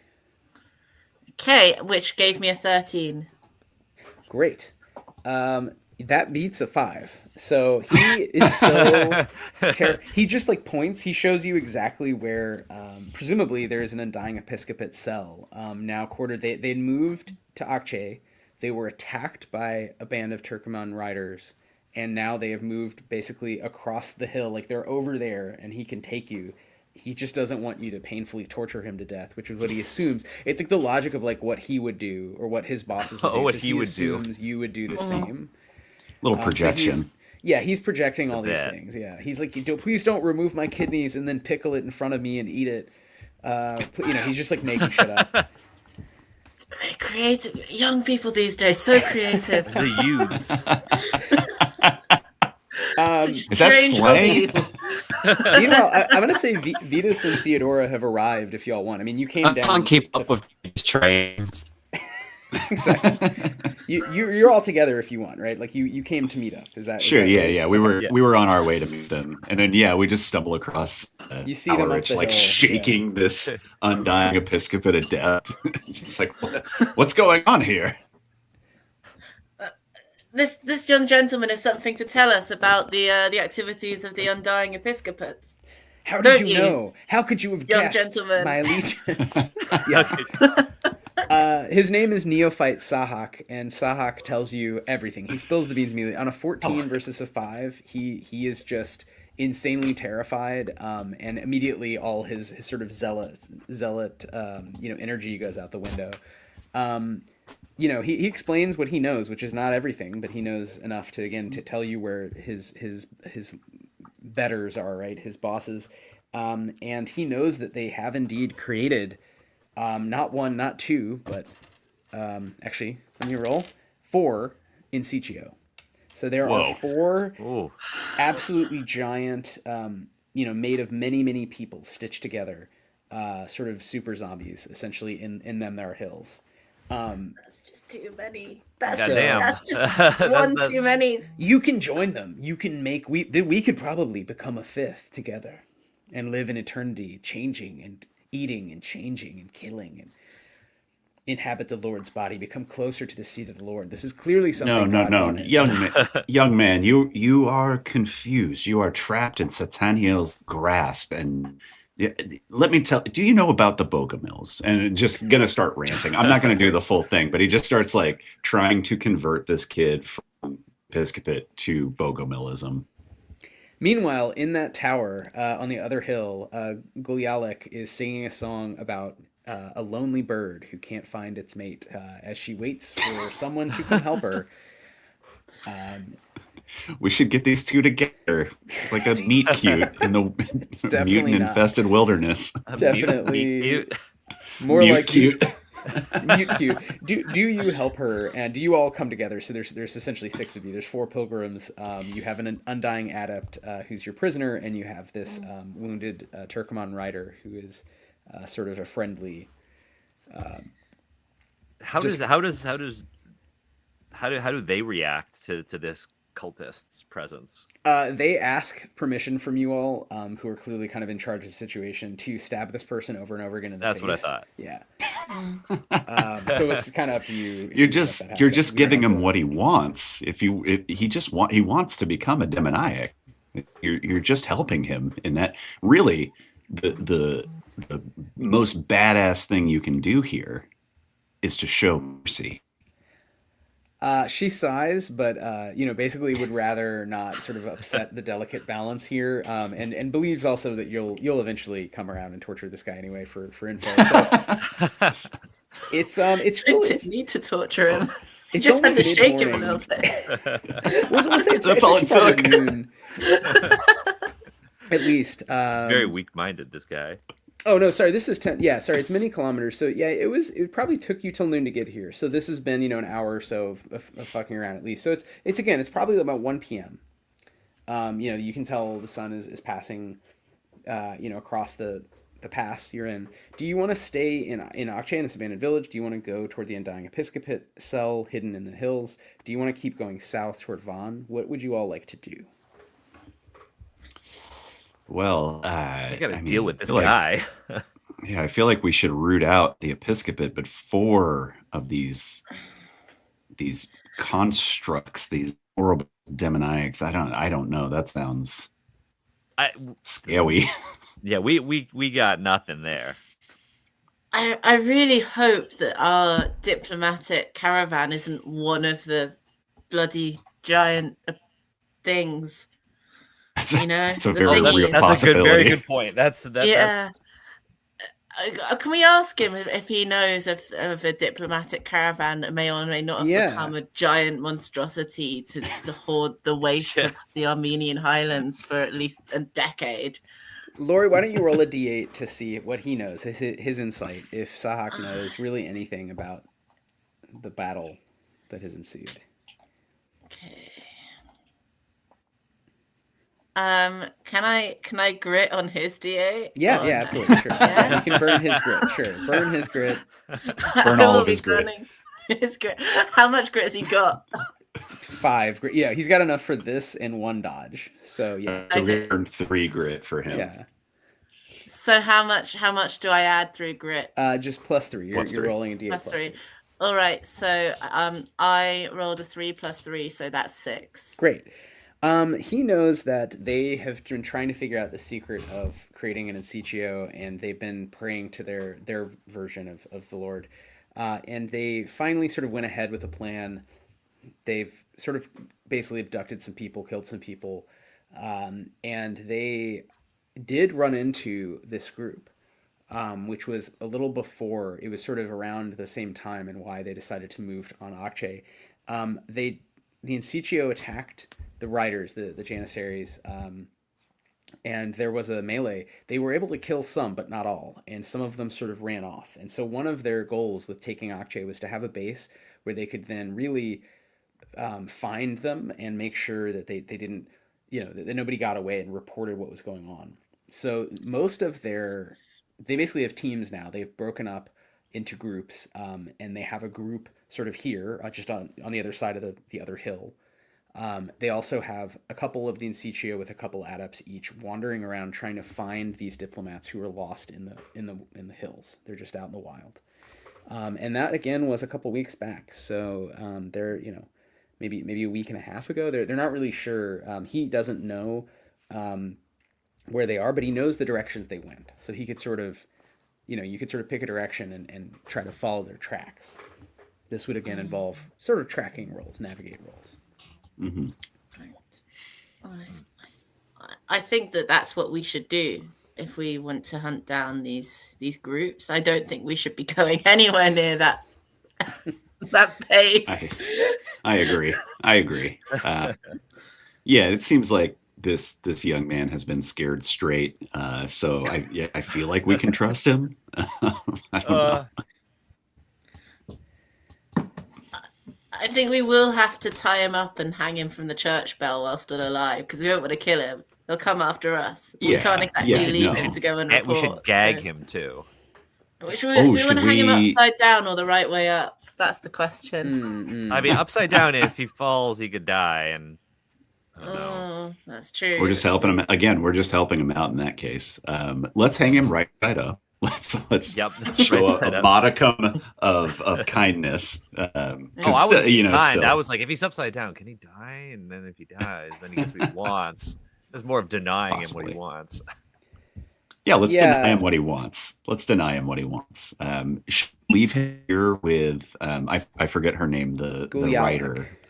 Gulyalik. Should we leave him here with Gulyalik, holed up in the tower? I don't want to get her. But she's going to kill him, though. The minute that we that's a fair point. That's a fair point. She wants to stab him. That's a really good point. And also, we're leaving Gulyalik completely helpless as well. She's too injured. She's wounded. She's too injured to come with us, but she's too injured to be left as well. Do we have any way of patching her up? Not really. She mechanically recovered some health earlier, and I think Theodora could keep helping her out. So I think it's possible she could just be behind you and sort of just trailing behind. Certainly you could leave them here. You could try to basically convince her not to mess with him and just leave him tied up and make sure he's alive as a kind of bargaining chip, I guess, is the idea. Could we try to convince her of that? Would she be considered like a peasant? She's not technically a peasant, but yeah, sure. I'll give you. I don't get a bonus though. I'll give you the bonus because she's like a normal working class, but not really a peasant in the sense she's like a pastoralist. But yeah, why don't you roll fervor with the +1 to try to convince her? Okay, here we go. Be like, look, we don't want to give him what he wants. Right. 6 total. 6. I think she is convinced more by we should have a bargaining chip. Like this person could be useful. You could punch him and no stabbing.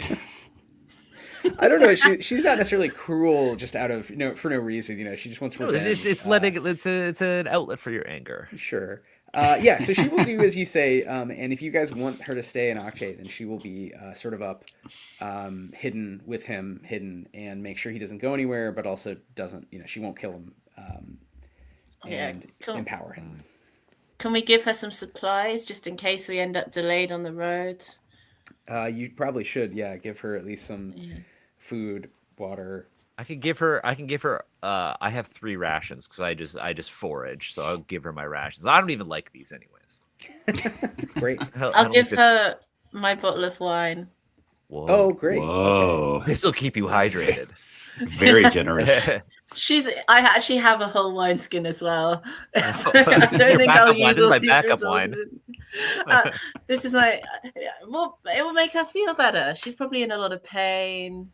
She definitely takes a Oh, swig. yeah, Yeah, that's- feels Yeah. immediately like warmer. There's that feeling of like this has been a good day. And That's so kind of you. she blesses you and wishes you all a safe, speedy journey to behead all of the undying adepts that you find and release from the shackles of living, the in situ. She does ask, do you have relics in order to release them so they won't just keep coming back? No. Oh, that's a good question. Great. She says, I don't think any of us knew, Akshay that well. But she looked around and she did find a little relic, and she will give it to you since you've helped her. But she is a little bit like shy, like she takes a second and then, takes it out. And it is a, let's see, which one do we want to go with? It is a 3-inch tall little box that is shaped kind of like a sarcophagus, like a squarish coffin. And it's made of silver, and it is a box for a relic. It is a reliquary. And inside is like a little finger carved as though to be like a little guy. So it's a very like Dia de los Muertos coded, like it's a bone, like kind of statuette that's like 3 inches tall. And she doesn't know what it does, but she is sure it has quintessence. It has the 5th element. It is made before the abandonment. Many, 100 hours more, 1,000 hours of human labor has gone in total to making all the things in this box. So it will allow someone to die a true death. So who takes the relic? I would like to take it and inspect the jewel work on it. The gems. Very nice. Yes. Very Finally. good work. Well, It's nicely made. Roll insight Yeah. as you inspect it, just to sort of know what it's about. Yeah. Can I have a bonus? Because I'm a gem cutter. By Sure. trade? Yeah. All right. Okay. Well, I rolled a 6 plus whatever. Nice. On a 6 plus whatever, I'll say, so this is a representation of the patron saint of the Paleologos dynasty, Demetrios of Thessaloniki. And there is a small secret compartment that has a little bit of myrrh. And so there's myrrh, and there's this little guy, this little Saint Demetrios. And you now know that the power, also say, since you have that extra bonus, whatever it would have been, that when you activate this, not only will it, like all relics with quintessence, allow someone to die naturally, it will also grant some damage reduction to all non-demoniacs nearby. So basically, you all will gain a benefit because against demoniacs, basically. So it is useful in combat as well as to let people go.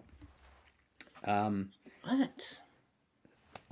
So, what do we want to do now? And apologies to viewers, we've lost due to just connection issues one of the pilgrims, but maybe we can say that Theodora is still with you and helping out with some medicines. Unless we want to say something horrible and tragic happened just now, like a huge wolf, the pack of wolves just got her. We're in combat. Oh my god. No. I think Theodora is still with you. Yeah. We're trying to get her back in. Okay, so where do you want to go now? You want to travel after the undying adepts who are traveling after the missing diplomats? I mean, that's going to be our best bet to actually like finding the diplomats, right? That's our strongest, most direct clue. I don't think we have anything else to work off of, right? Yeah, I think let's just go. I think let's just go for it. We've just got to follow this path that he's told us. Pretty sure he's not lying because he seemed like he was shitting himself, to be honest. Yeah. Yeah. You look down, the front of his habit is just covered in his own pee. He's just like not doing well. Yeah. Well, we could have used that as a disguise, but not anymore. How practical. I don't mind. You can find a mountain stream, rinse it off. Gross. One of you can do that. I will not be doing that. Alaric's just not into this. I've got it. Great. Then you should note. I mean, it is that is like a heavy cloak. So whatever you're wearing, this will sort of replace, or amend. I guess you could just be warmer with the sort of slightly pissy cloak with the spikes underneath. Yeah, I look even bulkier. Yeah, just huge. I'm like Humpty Dumpty in skinny jeans or something. So we're just walking with this, or we just left this kid behind. And he's like naked, shivering in a tower. Yeah, do you trade rags so he's at least not going to die? He can have my rags, but they're full of holes, so he's still going to be cold. Yeah, sure. What's that scene in The Princess Bride where they wheel out Andre the Giant on a giant with a giant hood over him? Yes. Yeah. Yeah, exactly. Yeah. All right. So, who's making the insight navigate check to follow to try to find the trails based on Sahak's explanation and go after one really large dude and some smaller dudes in the hills, the grassy covered I'll do it. hills. I'm gonna burn 3 grit.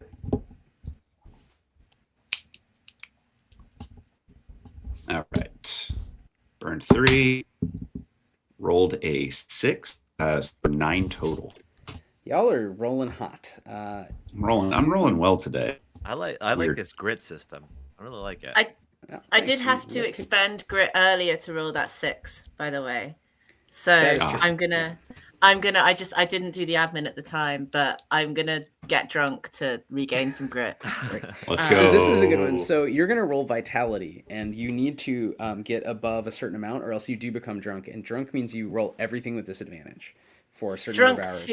So that'd be 2 hours. So you're drinking kind of a lot to regain. This is like strong. Yeah, so you need a 3 or better, basically. You're rolling your vitality, and you want to get 3 or better on that. I've got a rules question about grit. Can you do you have to declare the use of grit before you roll, or can it be done after you see the result? So yeah, technically we do it before, but usually for people's first games, we say you can do it after. And if it's a really epic check where it would really matter, I also usually let people, because you only have so much grit anyway, so it's kind of in my favor also to just let you use it all up, and then you're tired and can't use powers, right?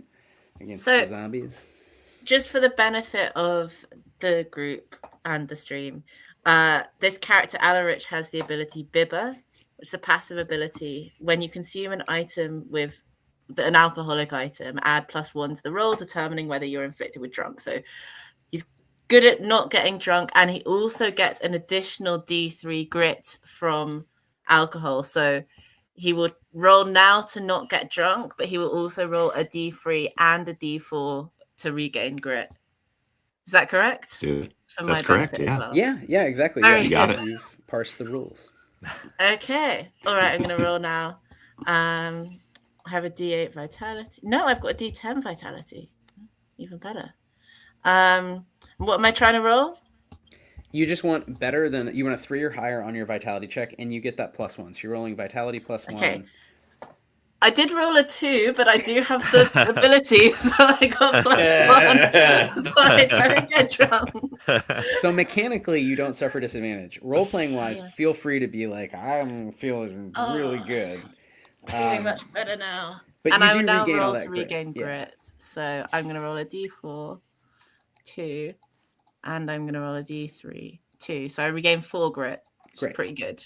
Nice. So I love that you made a character who's like a wine enthusiast in 1390, and you're just traveling around sampling wine. Like, to you, this is not a quest per se. It's a wine tour. Yeah.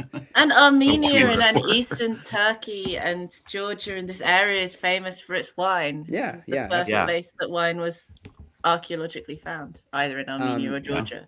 Yep. Excellent. Well, gotta sample the local flavors. Yeah. So Aceh's on, kind of at the base of one hill. You're on the other hill going up and over it after the Undying Adepts. And somehow Vitas, maybe Chris, you can tell us in a second. You realize that they went. One group just went over and is going kind of due east. And there's a sort of stream. There's a little kind of lake and a stream on the other side. And another group went south into the pass, southwest in the pass. And you're 100% sure based on clues that the diplomats, anything vaguely somehow related to Constantinople, again, maybe Chris, you have ideas of what you're following here. They went east over this hill. So you're going to kind of pass the Undying Adept layer and then be in a valley between hills with a little stream, little rivulet, and a lake at the south end. And that's where they went. So what does it look like as Vitas leads the group and as all of you head over the hill and as all of you presumably try not to alert the presence of any other undying folks, any other, we might call, heretical cultists, masochists, whatever the words that come to mind, Yeah, I think, Vitas is, we're navigating, kind of leading folks into the past, kind of staying low, in kind of a crouched position, getting their metals geared.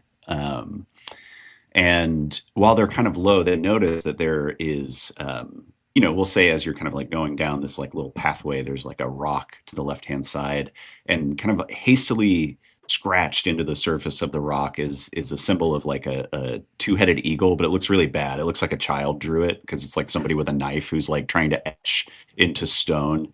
But it's kind of the symbol of the diarchy is this two-headed eagle that was kind of originally, history tidbit, originally the symbol of the House of Palaiologos, but then was adopted across the entirety of the diarchy as the symbol for Constantinople. So, they've left a little bit of a breadcrumb for where they're going, which makes Vitas certain that this is the correct path. Excellent. Nice.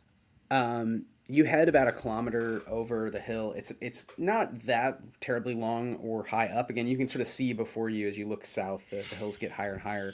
Down the other side, you follow the trail, and you follow this little stream south. And they clearly were sort of running away beside the lake. Maybe there was another skirmish.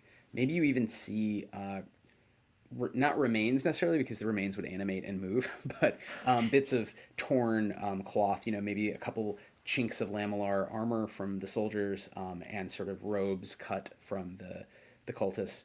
And it looks like they went beyond the little lake and further south into the hills following the stream that cuts through. So not the pass that's used by people to walk, but this little stream that runs between two higher hills.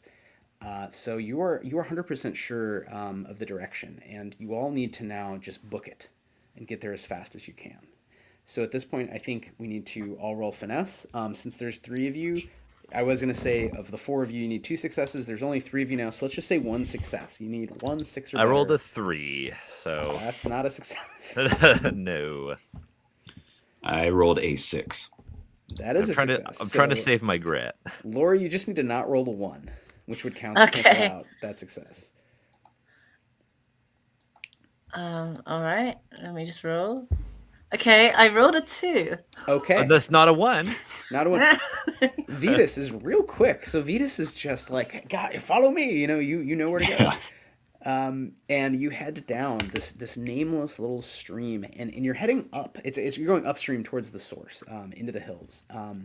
Snow is just beginning to fall in the Caucasus. In the foothills, the Caucasus further away. Where you are, it's not snowy, but it is, as you go higher and higher, windy, and it's bone chilling.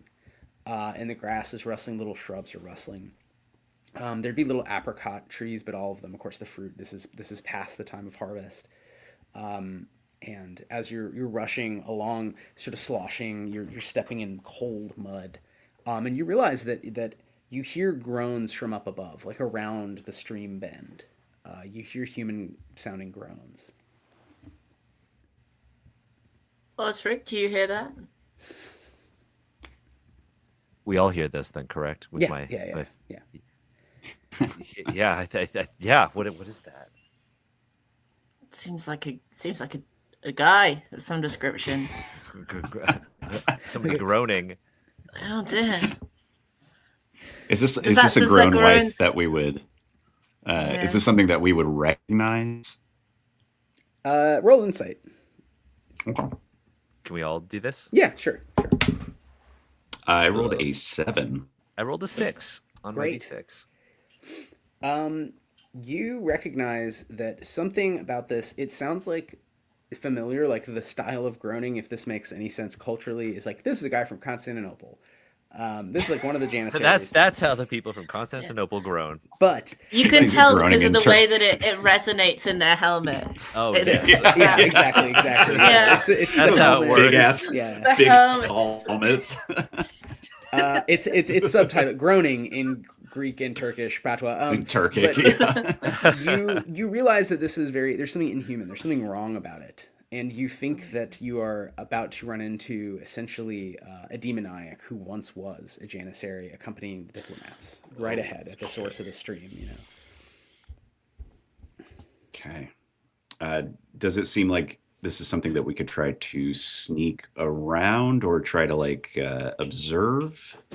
Yeah, if you want to go up into the hills, you can look down at the groaner, and then it's you will not be attacked by the groaner. Essentially, you've avoided the ambush. If there are others in the hills, you will have to decide how to handle that. So I will say, if you want to roll finesse to sneak, you can try to get close to the groaner, or if you don't need to roll, you can just go up into the hills, and then maybe roll insight to avoid an ambush up there. Well, We're in a shall rush, we press though, on? aren't we? I think we just need to go through. I think we just need to go through them. Like, we're in a rush. We're booking it. We don't know if these diplomats are injured. Yeah. We just kind of gotta. Yeah. Do we rush towards the groaning? Is that what you're suggesting? Is that the direction we need to go? That's where the clues have led so far. You're just following the trail of the people from Constantinople who came this way. I think with 3 of us, we just have to cut this guy down and keep. Yeah, if going, if that's the call. The only thing is, we only have one stealthy. So if it's mechanically, it's a question of how many successes we need to sneak, because we both have D6s in finesse. So,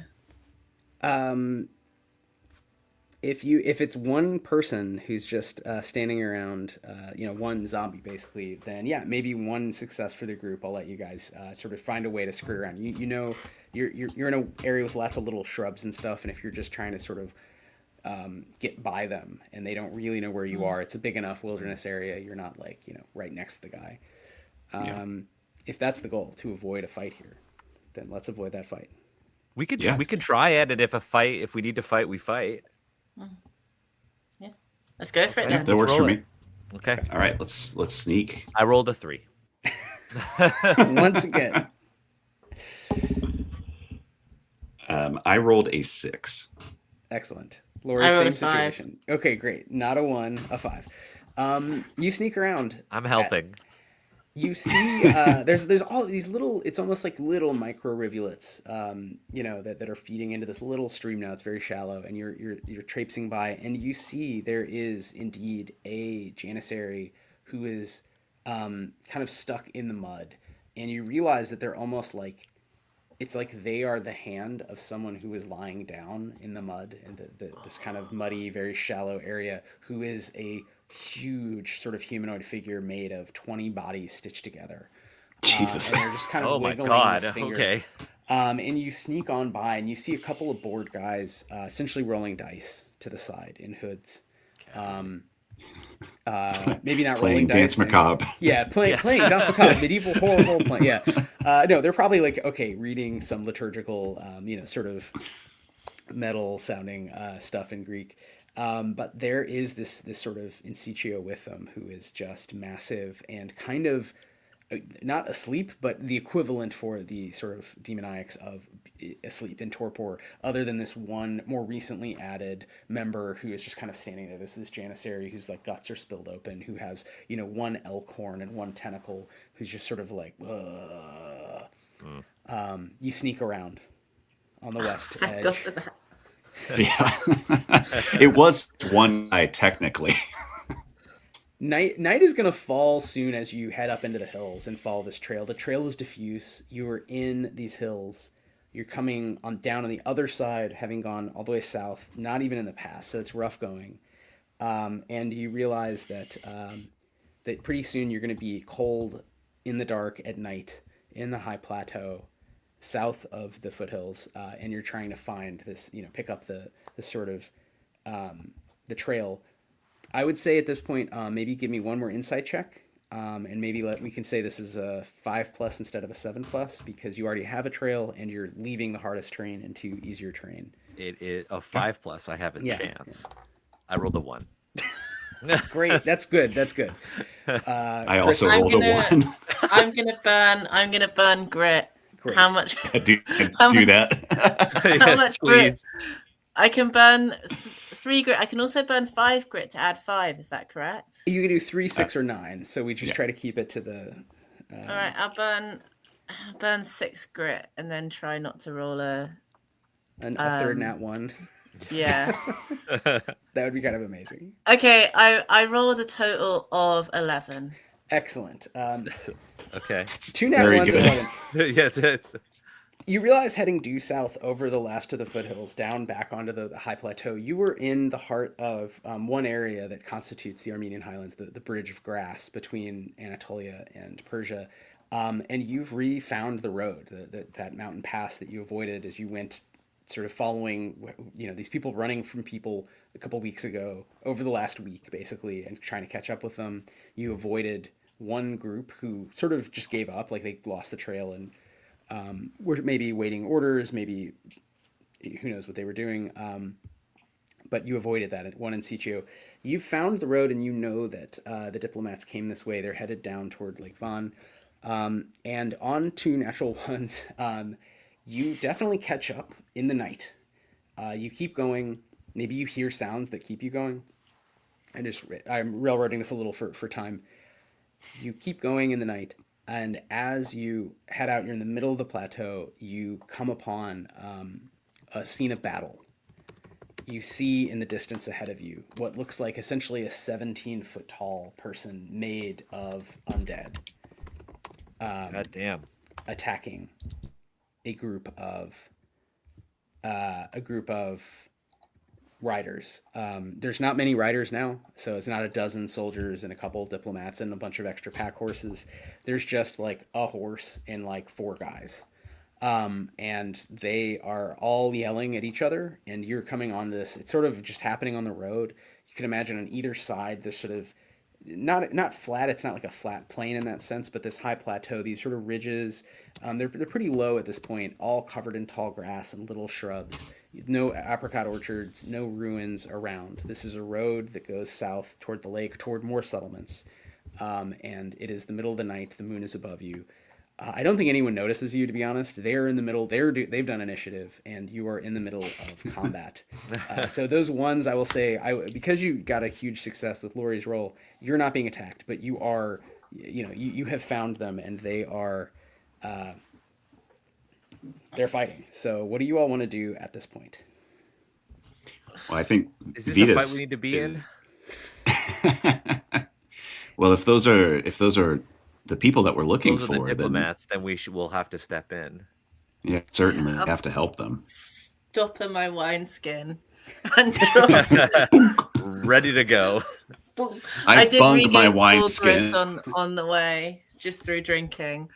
And I will draw my morning star, I guess. Is that what it is, a morning star? It's up to you, but that's... Yes. That's cool what thing. It is. So that's what I have on my character sheet. Spikes. Everyone roll finesse to enter initiative, and I'm going to roll for the Incitio and for the Janissaries.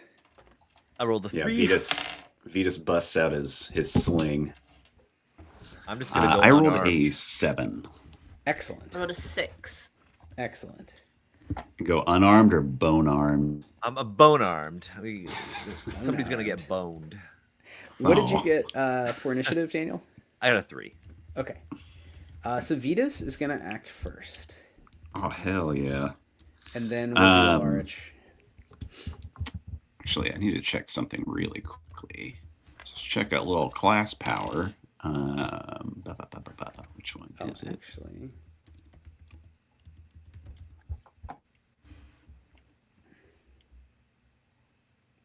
Great. Okay, cool. I wrote this in a funny way, but we're going to do it. Okay, so I think Vitas, standing back from a distance, he pulls out his military sling. He loads one of these lead bullets that he has into it and starts like whoop, whoop, whoop, kind of overhead and releases it. And is just going to try to, wherever the closest approximation to a head is on this 17-foot tall or whatever, 11-foot tall multiple demoniac. heads, the main Yeah, the head. thing with multiple Yeah, heads. yeah. Whatever seems like the main head. But yeah, it's just gonna like let fly right into the back of one of the heads of this in situ demoniac. Roll insight to attack with your ranged weapon. The in situ, of course, will try to bird grit to dodge if they can, depending on your result. Let's see. Okay, I rolled an 11. They cannot dodge, so they do not notice as you hit them in the back of the head. The head being like a guy's back with like another guy coming out like torso first with like legs, and it's roaring in the way that all the mouths at once are sort of screaming at these couple of janissaries and the diplomats who are below trying to fend it off. And it is huge. I mean, it is about as wide as it is tall. So it's sort of this moving wall of corpses that sort of has legs made of corpses. And all of, there's different mouths kind of everywhere, and they all have maleficius. So there's sort of octopus tentacles and, chitinous kind of mantis arms. This is like, Hieronymus Bosch, right, has sort of designed this villain. What is the damage you inflict upon the in situ? I'm so glad you asked, because I have a class power called Physician, which basically, like, I've spent time studying the body. I know just where to apply pressure to make things hurt a little bit more. So I'm going to burn 8 grit, and whatever I roll for damage will be doubled using this power. Damn. What if the body is made up of 17 bodies, though? And really, and I multiply it by 17. We broke the system. Oh no, my It's game. overpowered. I think it's even cooler. Yeah, balance has not really been a consideration in writing this game, to be completely honest. I love that. All right. Well, I rolled a measly 6 for damage, but that will double to 12, So 12, using okay. my physician power. Are you going to burn any more grit on that, or do you want to go with the 12? I'm going to go with the 12. Okay. Great. The diplomats are yelling and basically two different things at once. There's a kind of "I told you so" in Greek, and then in Turkish, in Arabic, I guess there's a prayer to Allah. And the janissaries are like equivalent yelling like "It's not worth it," like we should not have taken this job. And the thwack cracks the spine of the back of the head of that body. And the demoniac roars and kind of changes direction, almost like a tsunami that somehow reverses, and it involutes and comes back the other way toward you. It is Alaric's initiative. Vitas is like, oh shit.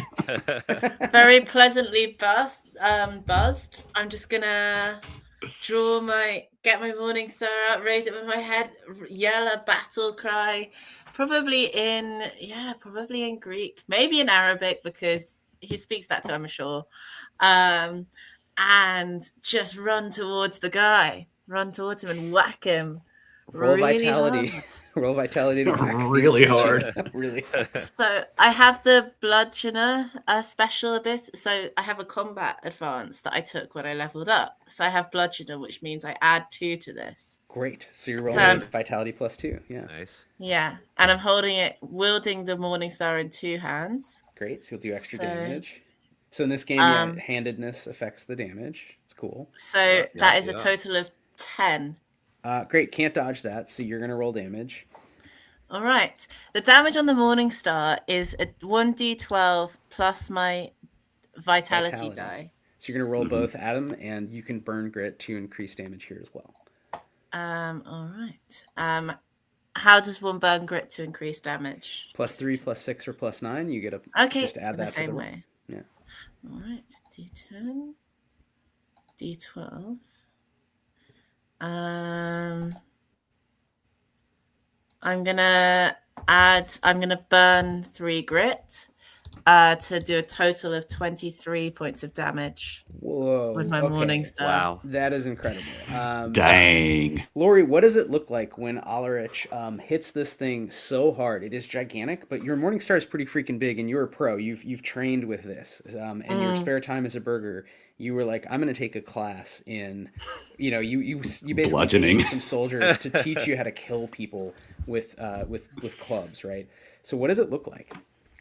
I think that the kind of the affable exterior falls away, and you see that below that, Alaric is, as a medieval trader, had to be just quite a brutal man, really, at the core of things.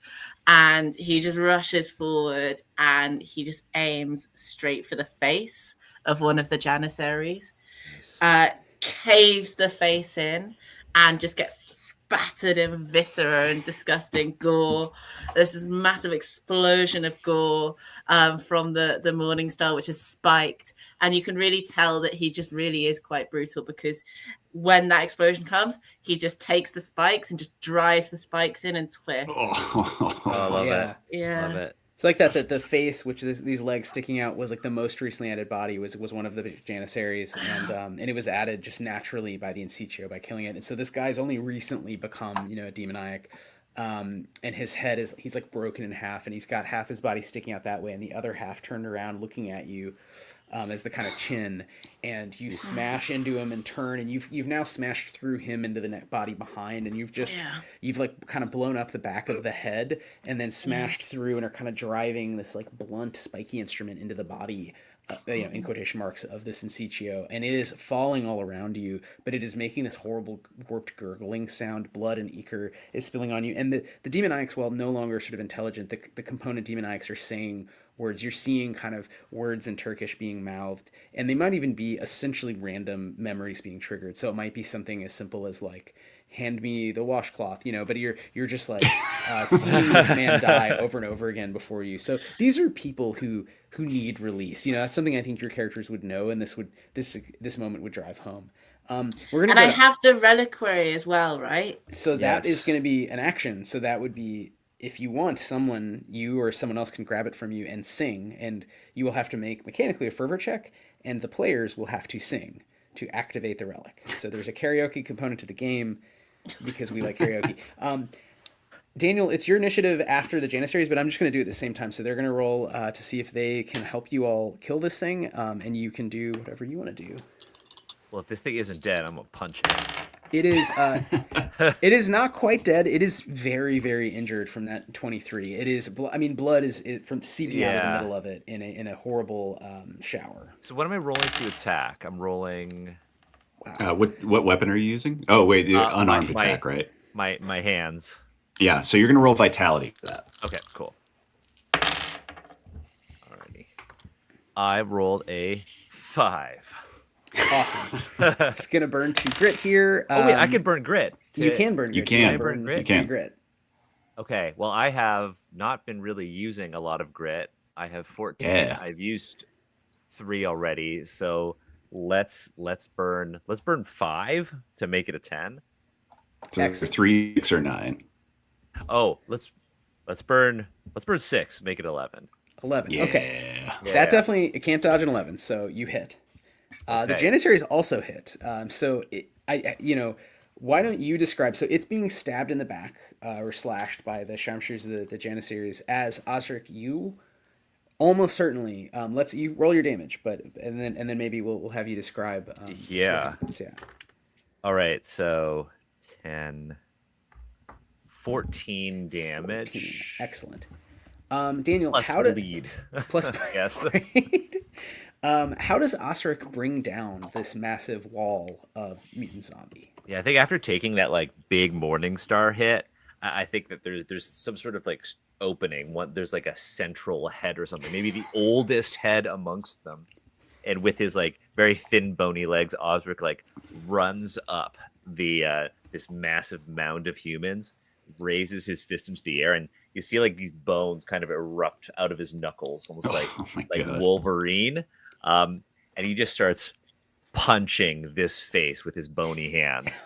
And he's just like, as he does that, like the bones on his back begin to like erupt out of his cloak, because every time he uses his bony powers, it spreads, and he just turns into this like porcupine of a human. This is terrifying. So I think Alaric is kind of inside. It's awful.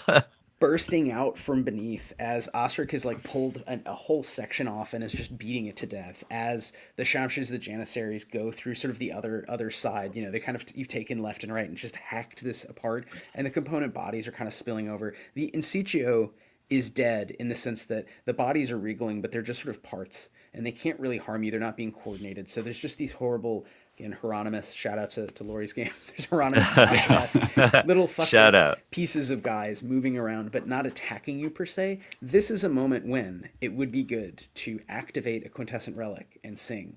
And in the light of the quintessence, release all of these people, probably 20 people, from a sort of torturous existence as a quasi being, and let them just be dead. Vitas, do you know how to work this thing? Do you know how to operate his bony finger, like waving it around, waving it like a remote that you can't get to work. You just sing, raise your voice in song. I have terrible fervor. Just I have a D6 in fervor. Well, it's not terrible. It's I also average. have a D6. I have a D8. I have a D8. Let's go. I think Osric, you would know that this is your chance to shine. All those nights around the campfire singing folk songs and stomp, clap, hey songs. To himself, singing to himself. Yeah, I love that stomp clapping is universal. I roll my fervor, right? You roll your fervor. Yes. You sing and activate the relic. Okay, so I've hold this little reliquary with Saint Demetrios carved. Okay, so I have 5 grit left. So I'm gonna use. 3? I could use 3 of it. Yeah. Well, and I rolled an 8. Yeah, Alaric and Vitas can help with the roll, but I think on an 8 you're good. Yeah. So I got an 11 4, total. Basically, so plus 3 plus 1 with the help. You get a 12. 12 is as good as you can get, basically. Now we're all gonna sing. You tell us, Daniel, what you want us to sing. We'll do our best. And what is a? What do I do? Oh my god, this is so much pressure. I don't know. It can be of a pop song. Yeah, Bon Jovi is a suggestion from Vex in the chat. Oh my god, it can be anything. It doesn't have to be historically appropriate. We've just been making people do karaoke on stream. I have to rep Canada. I'm like, I don't know. Call Me Maybe by Carly Rae Jepsen. Excellent. Yeah, hey, that's perfect. I feel like we just met. I feel like this is a little insane, a little crazy. I don't know. Yeah, I'm just like, I was like, hey, I just met you, and this is crazy, and I'm just like punching this monster. Here's my bone fist. Call me maybe. Excellent. As you sing, the light from the little reliquary of Saint Demetrios, which could be any object in which human labor power, human consciousness, human care was instilled, it glows. And now all around you, there's this kind of almost liquid light from about 20 feet around you. And you all feel different. You feel stronger. You feel a rush of relief, less weary. After that run through the night, the cold wind eating into your bones, you feel emboldened and you feel a sense of hope, and you realize that these bodies are not wriggling, that as you kill them they are staying dead, and the cuts cause them to bleed out and they expire, and they do not seem tortured. They do not seem to be expiring in the way that you would think people chopped up and put together as a super zombie would feel. They just look like people who are tired and they're going to sleep. And in the light of the little Saint Demetrios myrrh container, you all sing the traditional folk song, Call Me Maybe, and it is a little crazy that the 2 diplomats whose guards have kept them alive for a week out in the hills, in the woods, hiding, going back and forth to that little lake, where finally they just posted up a whole in situ, a whole little platoon of guys. They finally were caught, and they had to flee south down on the road, and they were caught again because they'd been waiting on the road, of course. And you saved them. So they come up and they sink to their knees, and they promise, they say, they look at the brands on your neck and say, Pilgrims, you are released from duty. You have truly done the city of Constantinople and restore trade across the great powers through the wilderness. and they just I think actually Stillian is just crying and hugging one of you, and it's very awkward. He's a very rich noble, and he's just crying in like childlike manner. Covered in gore. Really thought he was gonna die. There. Vitas is the only one who stayed back with a ranged attack, so the only one not covered in demoniac ichor and gore, and just like, yeah, let it out, buddy, let it out. Hey, have you ever heard of the Bogomils? Just whisper in his ear. Straight back to prison. Straight back to prison. Do not pass go. Immediately commit heresy again. Yeah, one more mission. Back in it. Chris, do you want to roll fervor? Last roll, and then we'll give our guests a chance to close out, plug their pluggables. I have 5 grit remaining, so I'm going to burn 3. Great. Let's see if you can flip Stillian focus. I rolled a nat 6, so nice. a 9 total. Okay, then we know what happens. I get 2 grit back. Chris, why don't you narrate first, and then we'll let our guests close it out. But we know that Vitas has flipped Stillian focus, proto-mysticos of the House of Paleologos, to Bogomilism, to the heresy of Gnostic Christianity, what we'd call Catharism in the West. You are like his new aide that he pays to just hang out and like talk religion with.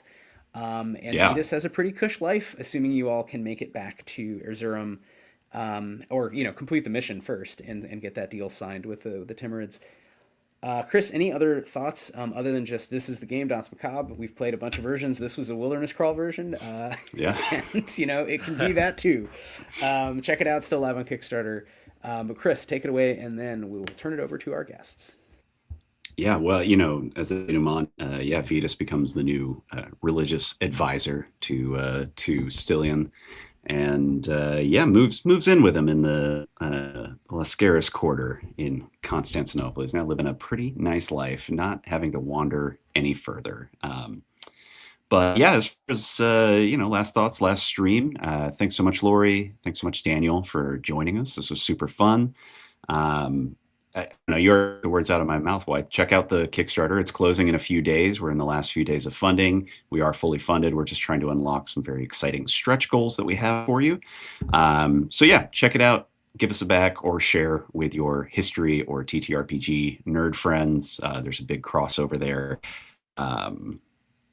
I don't know. Yeah, I hope everybody enjoyed it. I hope everybody's had fun with the streams. I've had a great time running and playing the game with our guests. So thanks for watching. Thanks for listening. Thanks for playing, everybody. Excellent. Daniel, Laurie, last thoughts for your character and yourselves. Daniel, after you. Oh, okay. I was gonna say after you. Who's more polite? Yeah, let's go back and forth. British. Oh, but you're Canadian. I'm Canadian. I know it's. I'm Canadian. How about you go? All right. Okay. Canada wins. They didn't win the World Series. We didn't win the World Series. The World Series of niceness. Yes. Yeah. All right. Yes. Firstly, I think that Alaric is probably the reopening of this trade route is an opening of opportunity, really. Commercial opportunity. I think that he lasts about 3 years as an honest merchant on this trade route before he has one of his rivals bumped off and gets caught for dodgy dealings and realizes that he hasn't made enough money to bribe the big officials in Constantinople out here in the sticks, which is always his way. Ends up on another pilgrimage. I think he eventually ends up like just being sent further and further out until he ends up somewhere in like Russia. Yeah. Trying to establish the same Full thing. stock. Heading deeper and deeper in, further and further away from civilization, till he gets somewhere where nobody can catch him. You keep getting promoted in the Byzantine bureaucracy to like higher levels of sub-proto logisticos or whatever. Like you're in charge of these like long trade routes where like your job is to wander the wilderness trying to being like, I represent the emperor, but like you just keep getting attacked by wolves. Yeah. Yeah. Don't kill. Yeah. he thinks he's like Lawrence of Arabia, and he's like making contact with all these tribes, but he's really not doing anything for anyone, including himself. Dies eventually unmarried and childless, and probably becomes a demon of some description. He gets what he deserves. I really enjoyed the game. I was really impressed with the abilities. That was one of my favorite bits of the character, was actually getting to know and getting to use all of the different abilities. I feel like it has a really good combination of nerdiness, but also playability. So yeah, and I'm surprised by how good the wilderness exploration rules seem to be, how smooth they seem to be, because that normally isn't something that what I enjoy that much in RPGs. If you want to have a look at my stuff, yes, you can find my stuff at 12pinspress.com, and you can find Kayla's stuff at ratwave.uk, Ratwave Gamehouse. We are collaborating on a project that's launching on Tuesday, actually, Kayla and I are, which is an all ages game based on Mouse Ritter. It's a part of Mouse Ritter Month on Backakit. It's really fun. You get a sticker sheet of different mech parts, and you use it to build a little mouse mech. And it's set in the sort of post-2008 London High Street, where everything is closing down and being automated. And it's kind of, for adults, it's about the decline of British capitalism. And for kids, it's about sticking stickers on mechs, on mice. And it's a really cute game. So if you're interested in that, go and check that out. If you're interested in the stuff that I do on my own, as I say, all the stuff is on my website. And I also have just finished crowdfunding my own Kickstarter, which is available for late pledges, which is a strategy card game, which you use to climb mountains, to generate mountains, about modern day mountaineering, and kind of a competitive and collaborative game about the culture of mountain climbing. So yeah, that's fun if you want to have a look at that. That's all my stuff, I think. I can't wait to check out both of those on it. They're so cool. The sticker sheets that y'all have worked up look really fun. Yeah, well, it's kind of because whenever we table together at conventions a lot, and people always ask us if we have anything together and if we have anything for kids, and we're always like, no. So we've done that, and yeah, Full Send is fun if you play traditional card games like Bridge or Hearts or Whist. It's kind of like an RPG hack of Bridge. So if you are more into the card gaming aspect of it, it's fun. That's awesome. Love that.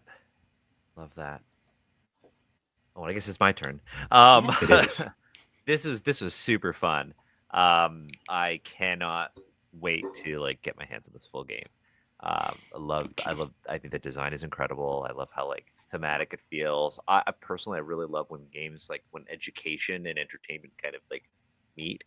And I feel like this is like an underrepresented part of history that I think is a cool opportunity for people to explore through this game. So yeah, I think folks should 100% back this. This is incredible. In terms of my character, I think Osric is kind of he just understands that now that he's become more monstrous, he's just gonna wander. He's just gonna wander and just kill demonic zombies until he can't anymore, before dying and having this bony skeleton, this monstrous skeleton, just become this statue in the wilderness. Maybe he'll travel north and it'll just be this frozen skeleton, thinking kind of like Into that The movie. Shining. Yeah. Or the skeleton will become some sort of weird fixture for a new religion or something. Ooh, I like that. Kind of like that movie, The Empty Man. If you folks have seen The Empty Man. Oh, I've not seen that one. It's a neat horror movie. But yeah, in terms of my stuff, I recently also finished crowdfunding my latest game, Wandering Blades. You can back it late at wanderingblades.com. That's all I'm working on right now. I'm eager to finish it up. The manuscript is almost done, and then I can start working on my 2026 project, a cyberpunk game. Hell yeah. Ooh. Ooh. Yeah, Daniel definitely Kwan's check out Cyberpunk. Wandering. Yeah, definitely check out Wandering Blades. It's really cool. I think I don't have I don't have the full rule set. I think I have every used us when we Yeah, you have the recorded Why We quick Roll start. episode. Yeah, it's Yeah. it's so fun, and really I think innovative approach to creating characters and like really embodying wuxia. I think it's really Yeah, I fun. just want hyper violent games, which is why I also really enjoyed this one. Yeah. Well, we don't always do. We do political games, and so I did like the idea of doing an OSR game, a violent game, and yeah, one that's very very historical. So that was, I think, one big selling point for us was, let's make it focused then. Okay, what would it really be like if there was this zombie apocalypse? So there's no magic. You have to figure out, okay, you have to kill zombies with a glaive, a halberd, whatever. So I think Chris did a great job thinking through making that fun, some innovations to the system. And yeah, I really want to play Full Send. Love Wandering Blades. And yeah, Daniel, anytime we'd love to play that with you. Really, anytime yeah. either y'all or Kayla want to play stuff on stream, hit us up. But thank you, all three of you, the two of you and Kayla, who had to drop due to connection stuff. But we love their games as well. Thank you so much for helping us close out the Danse Macabre AP. And to anyone watching, thanks for watching. Hope it was fun. And do check out the Kickstarter still live. And you can still late pledge for Wandering Blades as well as Full Send.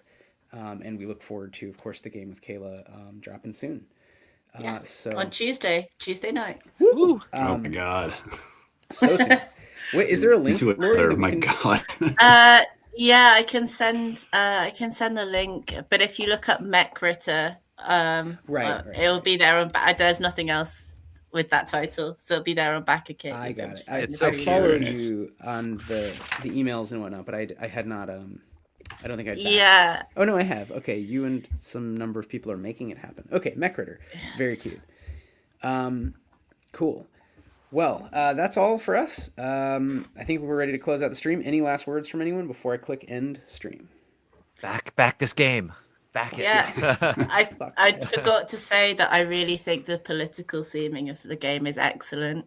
I really love games that are set in this period during the kind of emerging crisis of feudalism, and a lot of my work is in a similar kind of space, and I really like the fact that you've based your magical items on Marxist economics. I think that's hilarious.